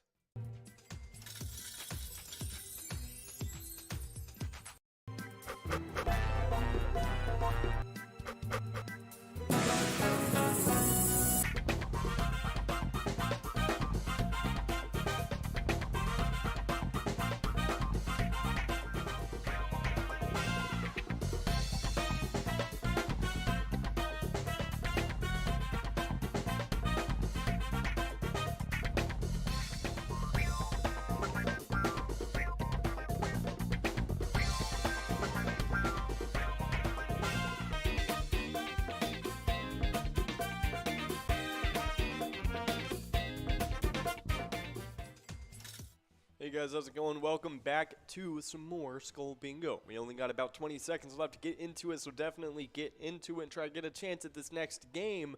Over $84,000 on that coverall jackpot, available in 50 balls or less to win.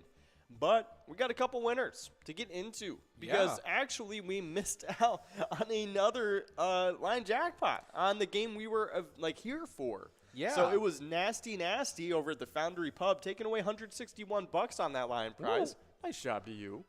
But last game, we had some more winners all over the place. Yeah, we had that line jackpot go over to Fast Phil over at VFW Coon Rapids, taking home $108 on that line jackpot.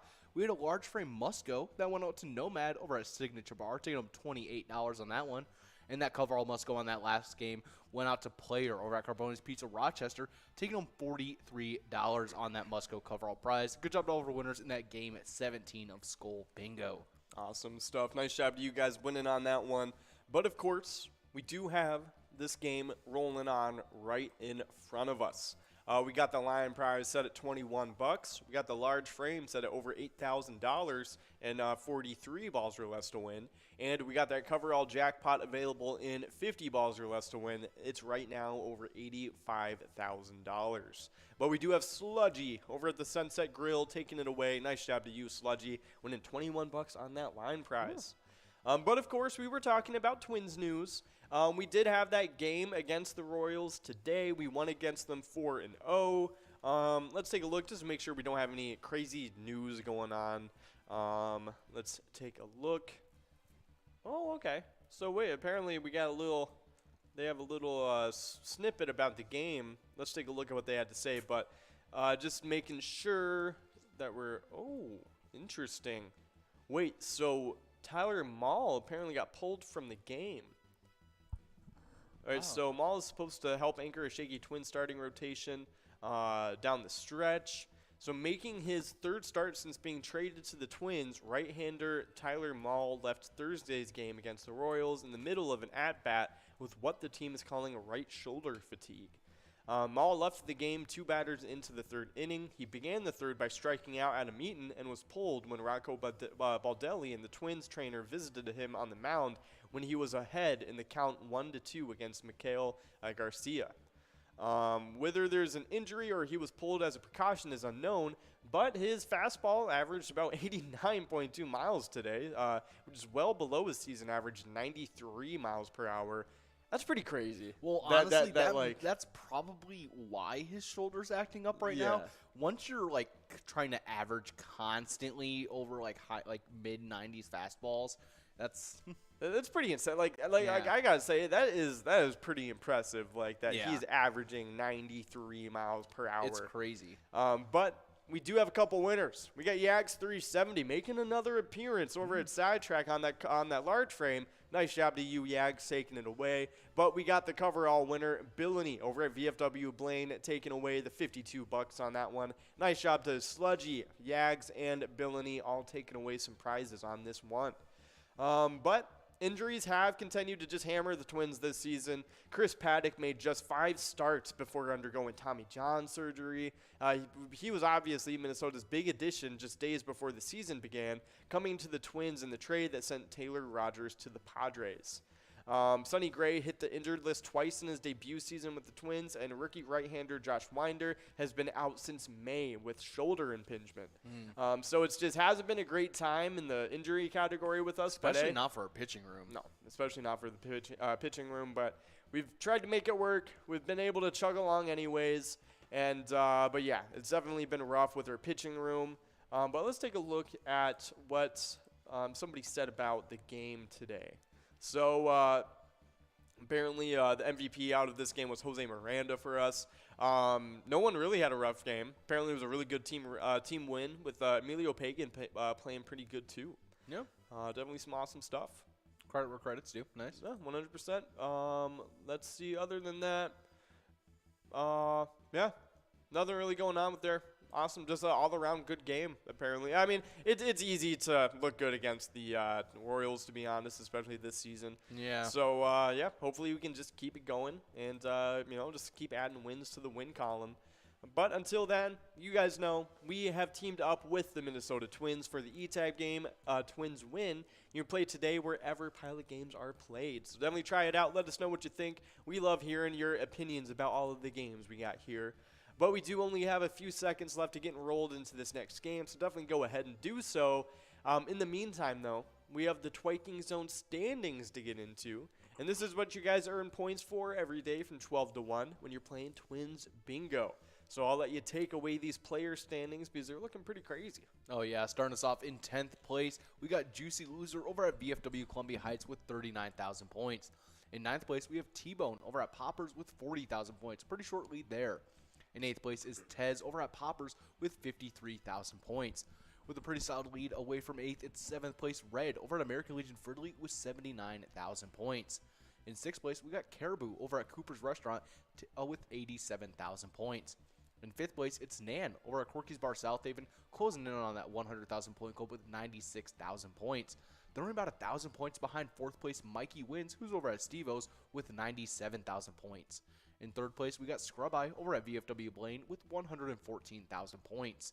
In 2nd place, previously in 1st, getting pushed back, we got Sinbob over at Corky's Bar South Haven with 127,000 points. But in 1st place, previously in 2nd, pushing Sinbob back, it's Loser Dave over at VFW Spring Lake Park with 128,000 points. Awesome. Nice job to all the players and the player standings. You guys are going crazy, especially that top 3. They're being super competitive right now. All of them in the 100,000 point club. But we do have a Lion Prize winner. It's MN21 over at the Sunset Grill, taking away $24 on the line. Nice job to you. But we do have the location standings to take a look at, and it's getting pretty crazy in there, to be honest. We got the top 6 in the 100,000 point club and up. So let's get into it, see where everybody's lying. But in 10th place, starting it off, it's Floppy Crappy over at Pokegama Township with 50,000 points. 9th place, Cooper's Restaurant over in Egan with 52,000 points.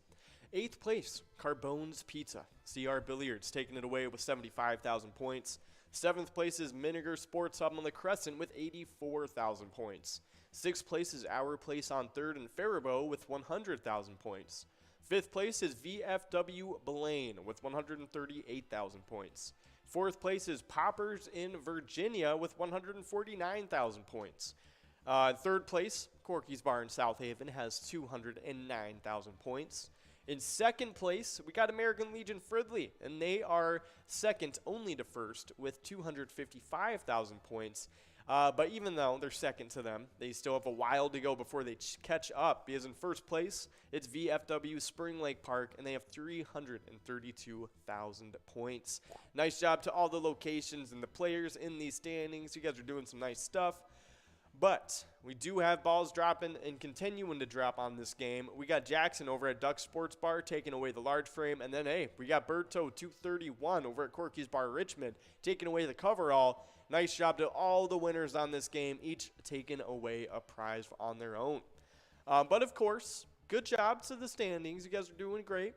But we do have a little bit of ETAB stuff to get into, and I'll let you take it away. Oh, yeah. We're listening to a little bit of Goal for Gold right now. It's one of our favorite ETAB games that we have. It's Olympic-themed. I'm looking at like a little bit of Summer Olympics. You got baseball, you got parasailing, you got running, everything along those lines. But if that isn't quite your theme, we do have over 50 different charitable ETAB games you guys can check out, all with their own different theme. You guys can play anytime to win huge prizes up to $1,500. All these games have small bets between 50 cents and $5, and they all have awesome bonus and free play rounds that you guys can check out. So it's definitely something you guys want to be checking out, especially in between our regularly scheduled bingo. Awesome stuff. Is baseball in the Olympics? I think so. Yeah. Yeah, baseball's in the Olympics. I think lacrosse is like one of the ones that we're surprised that it isn't. Interesting. Oh, Yeah. recently in 1992. Yeah. I think the most recent sport to join the Olympics is skateboarding. So yeah, no, it hasn't been since 2008 though. Oh, okay. And then there was a single appearance in 2020, just because. Yeah. For some reason, interesting. Yeah, I was gonna say I remember it was in Olympics recently, so I was like, oh, To be honest, it doesn't really seem like an Olympic sport to me. yeah. Yeah, baseball and softball apparently didn't feature enough global participation, and the best players weren't participating, so they're not. It's not in the Olympics anymore. No, that's fair. Yeah. I think the most recent one that he did add was skateboarding though. Yeah. No, I did see the skateboarding one. But that's interesting. I never even knew it was ever in there in the first place for baseball. Really? Yeah. I mean, to be honest though, like how athletic is baseball though? Like to be honest. So yeah, you have to be good at baseball, but you don't really have to be a great athlete. You know what I'm saying? know that people will say that it's actually one of the hardest professional sports you can play. Yeah. No. But I think it's like. But it's just like how chess is super hard too. Yeah. You know what I mean? It's just like it's more of a skill game rather than a athlete's game. Yeah. You know what I mean? Like athletes are good at baseball, but it's because they're also an athlete and also good at baseball. Yeah. You know what I mean? And so being an athlete helps in baseball, obviously, Yeah. like steroids and all that good stuff. But whatchamacallit, it's then you have dudes like Babe Ruth that are one of the best players ever. And then you have dudes that that even play in today's game that have no business, being in a professional label, a professional athlete. Yeah. That are obviously, really good at their sport. Yeah. So it's just one of those things where it's I don't know. I feel like I feel like baseball it's a good sport, but I don't know about an Olympic sport. Yeah. You know what I mean? It's too much of a team thing. Yeah. I was gonna say the only time where it's very solid is when you're batting. Yeah. It's because that's that reaction time. The way you have to be able to get all your muscles fire in time. It's great. I think batting and pitching both. I think definitely both are very especially skilled. Infield. Yeah. I definitely agree. I think there's a lot of obviously you have to be more athletic than the average person to participate in MLB baseball. Yeah. But I still think it's I don't know. I could probably see LeBron go out there and he'd be able to steal a base or something. You know what I'm saying? But before we go further, we do have Tracy 1 over the Foundry Pub taking away the line prize. Nice job to you, Tracy 1. And I think LeBron is a little bit of an unfair comparison just because he's one of the best athletes ever. Yeah. He got whatchamacallit, he got offers to go to the NFL. Yeah. When the NBA was in the lockout. So I mean, but I mean, still, with baseball, it's more of a skill rather than you have to be athletic to do it. Yeah. If that makes sense. But I mean, yeah, it's still Yeah, that is surprising to me, though. I am just a little shocked that it was in the Olympics for a little Yeah. bit. That's funny, though. But hey, cool stuff going on with that. But, of course, we do have a little bit of different history to get into. We got some music history to talk about. Starting it off, in 1991, Nirvana shot their video for Smells Like Teen Spirit. It was set to look like a deranged pep rally at a certain anarchy high school, and features fans recruited at a concert 2 days later or earlier. The video was a huge hit on MTV and helps propel Nirvana into the mainstream. Yeah, I don't think I've heard of this song. Oh, yeah. I don't know. It's a little underground. I wouldn't be yeah. surprised if you haven't heard it. But, of course, we do have none other than a Gopher fan over at Sunshine Depot taking away the large frame, and then Alaska over at Main Street Bar in Hopkins taking away the coverall. Nice job to Tracy, Gopher fan, and Alaska all being winners on this game. Definitely some awesome stuff. But, yeah, this is pretty cool stuff. Nirvana, great band. Made some great music during that time. Probably one of the biggest music videos that have been made. Yeah. Most popular. Yeah, I agree. Definitely one of probably is definitely up there. For sure for the 90s, for sure. Especially for the Yeah, 90s. no, like, yeah. I think it's definitely a top 5 video for the 90s. Yeah. Just because of how big it was. Let's see. About Nirvana, I was trying to think of something. Oh, yeah, I saw a video recently of Kurt Cobain. He whatchamacallit, he was at a random like concert before they were super big. Yeah. But they were still like they had a place that was like pretty packed. Yeah. But it was a smaller venue. And he successfully dove over the security guy and into this crowd, this crowd surf. And it wasn't like super crazy. Like he just did it. And so like the crowd like starts pushing him back to the stage, and but the security guy literally took him and like drags him and like starts like trying to punch him and stuff, and it was like, oh, like don't do that, blah blah blah, just saying like you can't do that, like that's like it's making my job, blah blah blah, saying all that stuff. It's like, yeah, like you be a little mad, I guess. Back. Like, They're doing it for you. Yeah, literally, like we can tell, like the fans aren't doing anything, like the dude just crowd And also, surf, like it's making a his rockstar job thing. harder. Did he move to go and follow Kurt? Yeah, no. Exactly. He was just, and then he started throwing punches at him, and I was like, dude, you're the security guy. You're not supposed to be doing like you're making like your job look dumb. Like you're not doing a good You're job. literally there to protect this guy. Yeah, now you're assaulting him, like because he made your annoyed you a job. little bit. He made your job harder. Yeah, exactly. And I'm just like, come on, man. It's gotta be But you. it was really funny because once Dave Grohl figured out what was going on, he was just like, what? And he just immediately got up and just stood like, stop. Just like skinny little Dave it was Grohl. exactly. It was as like skinniest. It was like skinny people when they were all like When he- 20-year-olds. When he looks like critical. Yep, exactly. Yeah. They all look like skinny got that little long like hair college going on. kids up there. It was awesome. It was really great. And the security guy was just some buff like 40-year-old dude. You know what I mean? Yeah. Just like a grown man. the flat top. Literally, but I think he was some dude, and he looked like a biker to be honest. He looked Yeah. pretty hard, but Dave Grohl was just starting like nah, blah blah blah, like yelling at him. It was Swinging with the hilarious. drumsticks. Exactly, with his long hair. It was hilarious. But oh my gosh, hey, we got another jackpot winner from last game. It was Tracy 1 over at the Foundry Pub, taking away $380. Awesome stuff. Yeah, on that line prize, making us what, like 1, 2, 3, 4, 5? Yeah, 4. Yeah, 4 for the night. Awesome. That's crazy. Awesome stuff. Nice job to you, Tracy. That's Yeah. what I like to see. But we got another winner. It's Max Girl and Mega something. Both of them splitting up a line prize. Nice job to you guys taking it away. I'm sure he's talking about hot dogs. Yeah, definitely. I'm sure he's talking about hot dogs. But of course, we do have a little bit more music history to get into, but cool stuff going on with Nirvana back in 91, shooting their music video, Smells Like Teen Spirit. Up next, though, we got another little music video that happened, but this isn't so much about the music video, but about how successful the song was. Yeah. So back in 2011, Last Friday Night by Katy Perry hits #1 on the Hot 100, making her just the second artist with 5 #1 singles from the same album, Teenage Dream, by the way. The other 5-time chart topper, you might be wondering, who was that? It was Michael Jackson with Bad, Nah, obviously. Yeah, no, I mean, if there's gonna be anybody else, it was either Michael Jackson or the Beatles. Yeah, I was gonna say Yeah. there's not really many other options. It's probably one of those things where it's like, oh, the Beatles had 4 songs to make Yeah. the top 100. You know what I mean? It's definitely something like that. Exactly. But yeah, I mean, Katy Perry, hugely successful during that time. I remember I was in going into middle school, maybe Yeah. around there, and it was so funny because my best friend at the time, he was like, oh, like he had a huge crush on Katy Perry. Yeah. It was hilarious. It was so funny.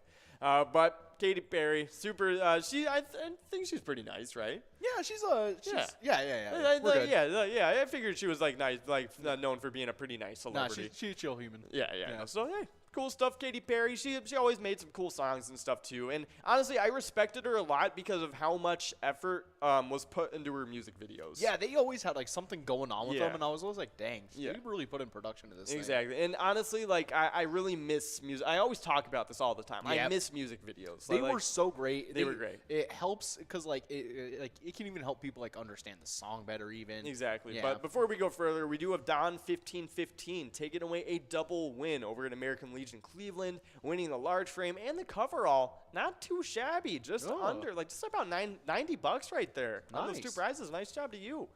But we were talking about music videos and stuff, and yeah, like I feel like if you make like any music video, to be honest, Yeah. and, like I'll be down to watch it. Like it can be Exactly. a low budget, like just funny skit, and like I'll be like, all right, I'm down with that. It could be like Eminem, like Aw, just man. doing dumb Eminem things on like a set. You know what I mean? Just like the Rap God music video. Speaking of that, it did you wasn't see even- this? Who just recently called him out now? Oh, the game.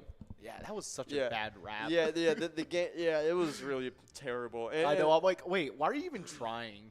And he was going after his daughter. Yeah, and I was because like- it's like the sure thing that you know is gonna like make him Like, upset. elicit a response. Yeah, You know, and it's like, but like, it was, like, low, it doesn't. dude. It's not even like worth a response. No, I feel like it's like at that point you're just making people lose respect for you. Yeah. Like he is a Everyone- literal grown like over 45-year-old man, like commenting on like a 20-year-old like girl's Instagram pictures. Yeah. Like that's pretty ridiculous. And Yeah. not only like just like also in like more of like a bullying way. You know what I Yeah. mean? Like you can say all you want, like, oh, she's an adult too, blah blah blah. Well, like, you know, that's still the dude's kid, and You're acting she's like still the- also like a kid too. you're acting like the big bully on the playground. Yeah. but like the difference is like. It's like everybody's laughing at you. Yeah, everyone, You know? everyone's looking at you like, Like- why are like- you doing this? Yeah, everybody's just kind of like, what's because no one going understands on? your motives because you seem kind of crazy by just like going for that. Yeah, like how old is he? He's 42. He's a 42-year-old man. He shouldn't be talking like that. He shouldn't be like coming at like a Well, how old is even his Eminem's daughter? I think she's like maybe like 21. Yeah, I 22. think she's like 20 or something. Yeah, like what you said, 22. Yeah, maybe. Haley. Yeah, her name's Haley. But I mean, what's she like? Yeah, 26. Okay, 26. And- yeah. but I mean, still, well, like Like, that's she's still the same type age of as thing my where- sister. Exactly. And like, if someone was saying like stuff like that to my Yeah, sister, it's like a young woman. Like you Yeah. know, like you show a little respect to a young woman. You know Exactly. what I mean? Like that's pretty ridiculous to do. But you know, even then, like all that aside, it's just like he's just making a butt of himself. you yeah, know what because I mean? everyone else around him was literally just like, Yeah. why? It's like, dude, why are you doing this? Like it was so out of the blue too. Like it Yeah. was so obviously for like attention. attention and like you know what I mean, Yeah. just for like exactly all Publicity or that something. publicity, all that. He better have like an album coming out soon or something. Oh, exactly. And I don't like because don't get me wrong, the game is like one of the better rappers of all time. Like he's Yeah. up there. Like he is super big in LA and stuff. So like don't get me wrong, like I have a couple of his songs saved, but it's just like at this stage of your career, man, just sit back. Like Yeah. like just like enjoy your retirement. Like stop trying to create Do what fake Snoop beef. Dogg's doing. You do some cool stuff. Exactly. Like, be a human being. Like come on. Do some baking. Yeah. Like Get get into some like stock car racing. get a cooking show going. Yeah. You know, come on, man. But we do have a winner. We got Keeks over at Ray J's Woodbury taking away the line prize. Nice job of you, Keeks. But I mean, like even 50 Cent, dude. Like even he like has such a different like career now than he Oh, did when he was man. like 20. You know what Yeah. I mean? Like he's matured a lot too, and it's just one of those things where it's like you can't keep just coming at random people, Yeah. especially when you both are like 40-year-old adults. Yeah. Like I don't even think Eminem wants to be doing that. I don't think he even said anything. No, I don't think he said anything back. Like, I don't even think he would want to. Yeah. Let's see. Let's see. Yeah, no, I don't think Eminem. Oh, Eminem apparently has. Oh no, I think he might have a upcoming diss track. I don't think so actually. I think that was just someone trying to get attention. Yeah, that's just Yeah. hype. They even like made like a fake YouTube video. Yeah, The literally. Game over. Yeah, literally. I was like, come on, man. But yeah, no, I don't think Eminem's probably gonna end up like even addressing it. To be It's not honest. even worth his Well, I time. mean, like you have to think like Eminem is like he has gotten so much like flack like just throughout his career. I think he's just gotten to the point where it's just like he's done responding to anybody. Yeah, You know what I mean, because it's everyone like he already like kind of like knows at least. In this Yeah, game. He's like I can handle it. He knows that people know like a beef with Eminem is huge. You know what I Yeah. mean? Like that It'll gets get you a you. lot of attention. Yeah. Like it gets you a lot of like everything that comes with that. But we do have another winner. We got Mama Bit over at Broadway Pizza Blaine and Player splitting it up with them over at Carboni's Pizza. Nice job to the both of you as taking away that large frame. But yeah, just some interesting stuff going on with that whole weird fake beef thing that he's making Yeah. up. But you know, it's one of those things where it's just like, it's an article now. You know, it's a headliner on Instagram now, but Yeah. tomorrow nobody's gonna care. Exactly. But we do have a couple winners. We got Steve over at Lisa's Place, Sugar Nels over at Moe's, and Mama Bit over at Broadway Pizza Blaine. All of them splitting up that coverall prize. Nice job to you guys. But we do have one more game, a Skull Bingo that will be counting towards the happy hour coming up next. So definitely get enrolled. Only about a minute and a half left to get enrolled into this next game. So definitely do so. Over $85,000 available on the coverall. 50 balls or less to win. And of course, the large frame is looking really nice too, as well as the line prize. So definitely pile on in, and we'll try and get some things going on this last game of the happy hour broadcast. But obviously, keep in mind, we do have another game of Lucky 4 Bingo happening after this. And even though it will be the last game of the broadcast, we do have a little bit more Skull Bingo coming up next after this. So you guys will get some additional chances at some Skull Bingo. And then happening at right about, whatchamacallit, 7. Happening at 7. I'm blanking on the. I'm keep mixing up Minnesota, Michigan time. I'm trying to make sure I'm saying the right times. But 7. Happening at 7 for you guys. Twins Wednesday will be starting up and will be happening until 9. So during that time, it will be taking the place of Skull Bingo, and we'll have some PGL tournament games, which typically offer a little bit some like bigger prizes and over a span of a lot of different games too. Been getting a lot of different chances at some different prizes. Oh my gosh! What is going on with this line prize right now? What is going on? It doesn't It's want like- to stay. I feel like Nikki is just messing with us. I think this is number 7. 1, 2. Yeah. Is that number? So we got 4, 5. 6. Was that 5 or 6? That was 6. Awesome. Yeah, game 4. Okay, all the way back there. Yeah, Game 8. I thought that was the start of Yeah. it. That's hilarious. Awesome. 14. Yeah. Sweet. 7. Yeah. That's awesome. 7 jackpots, 7 line jackpots. That's awesome stuff. That is insane. Yeah, Nikki's, letting us know she isn't messing with us. She's saying it's crazy. We have so many players on line bat jackpot just keeps going crazy. It's because So we I'm got like, everyone going after this crazy coverall prize yes, tonight. the coverall is pretty insane. Oh, yeah. So definitely keep trying, guys. I mean, keep in mind the jackpot chances are the same every game. Oh, so yeah. even though the line prize goes out last game, you still have the exact same chance of getting it at this game. Yeah, it's still going out in 10 balls like it is right here. No, wait, did that? That might have been it. That might have been on 10 balls. No, man. That's ridiculous. All right. Well, even if it was at 10 balls, it was the same prize at $20 because it just went out. Oh, yeah. But that is insane if you hit that in 10 balls. Yeah, that would have been a little crazy. It's like, come on, guys, Yeah. chill out Simmer, out like, there. like, this is literally the last game. Yeah. You guys get Lucky 4 Bingo. Yeah. And then you guys got a couple more hours. Take a large frame. Take a coverall. Yeah. Like, This stop line beating prize- up at the line prize. The line Come prize is on. a little tired. Yeah, it's like, come on. Like, we've been building up these other jackpots a while. Come on, get some of these out. Oh, man. That's hilarious, though. Nice job to I lost. You didn't. You won. But we do have some more stuff to get into regarding the PGL and what you guys got to do to sign up there to participate in PGL nights. So so you kind of, all right, so I'll put forward a scenario for you guys. So you may be sitting here and you're like, oh, hey, there's a PGL specialty night tonight. It's Twins Wednesday. It's awesome.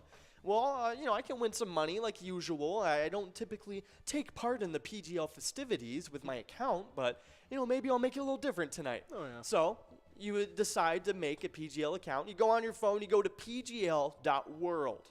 And there, you can make an account, and from that point on, I actually did it in about 26 seconds. So I'm just saying, I think you guys might be able to beat me. You can time yourselves, see if you can do it.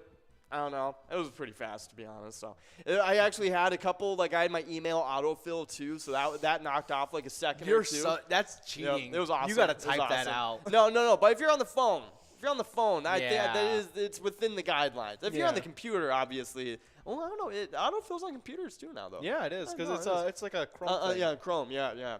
Chrome. It's pretty nice, to be honest. I It like is. it. Sometimes it uses my address from 5 years ago, though. Oh, I'm yeah. kinda okay, come on.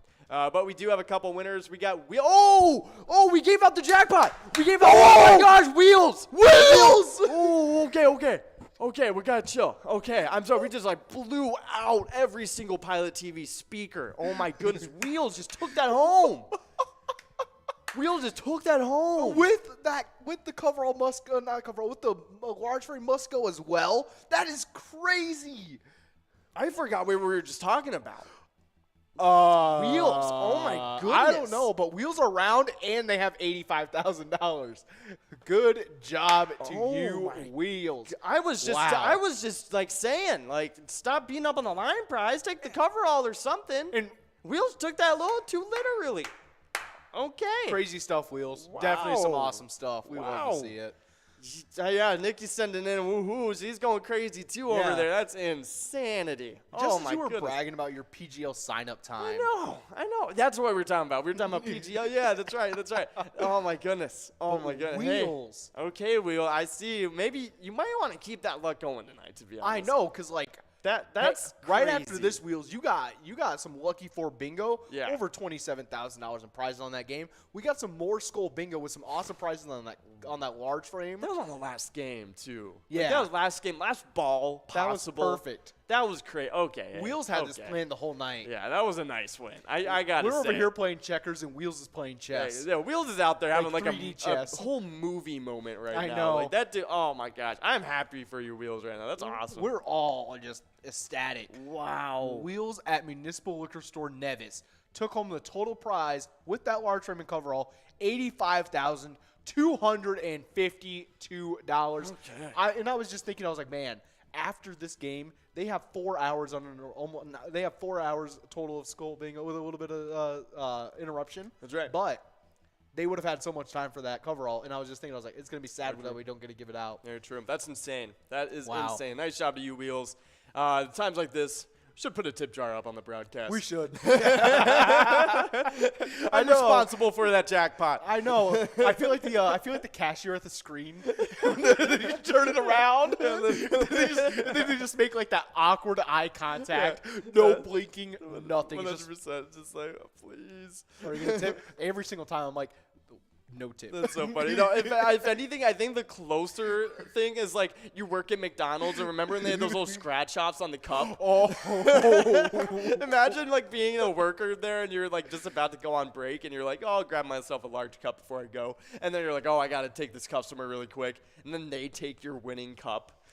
I'm going over that counter. It's Wait, straight did you up. actually play in the things as an employee? I mean, yeah. Yeah. If you bought it on your lunch, then yeah. Okay. I scratched off things during my lunch because was I gonna think say, when 'cause, I like, worked Monopoly, there. Yeah, that was when I worked there. I The wish you Monopoly would've thing been- was going on. Man, there was a couple pieces you probably could have grabbed for me. Yeah, literally. Yeah, for real. I was one away from $1 million. That's super funny. Yeah, that's super funny. I remember whatchamacallit, I think I won like $10 on one or something like that. Nice. Like $10 of something. Of food. Yeah, I've it was gotten something so like many that. free medium fries from those Yeah. things. Where it's added up, I guess. Yeah, exactly. It's just one of those. I think it was something like that, in that arena. But Yeah. it was above the smallest prize, and I was like, oh, hey.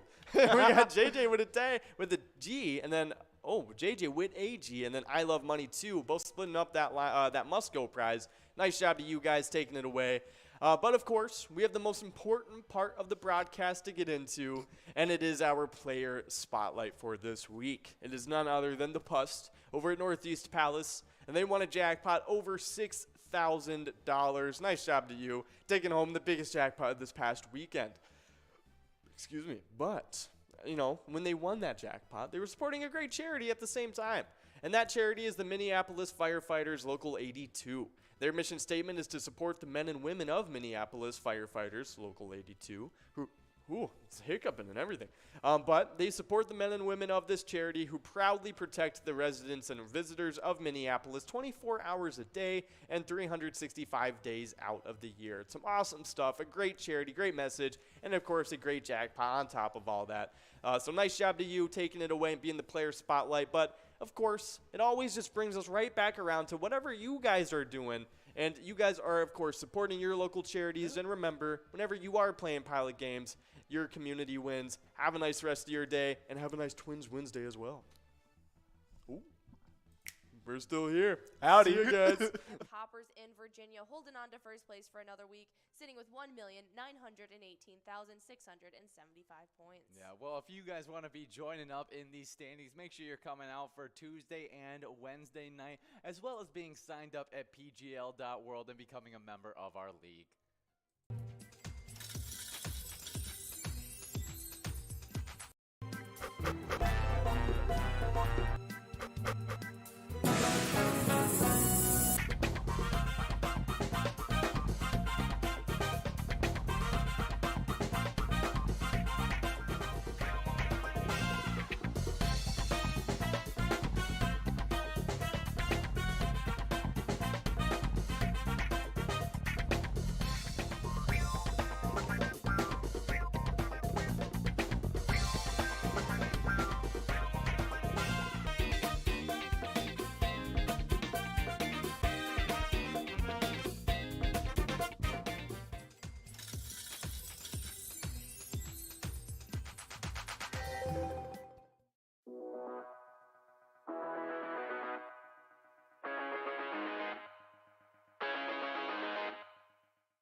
There it is. 53 balls.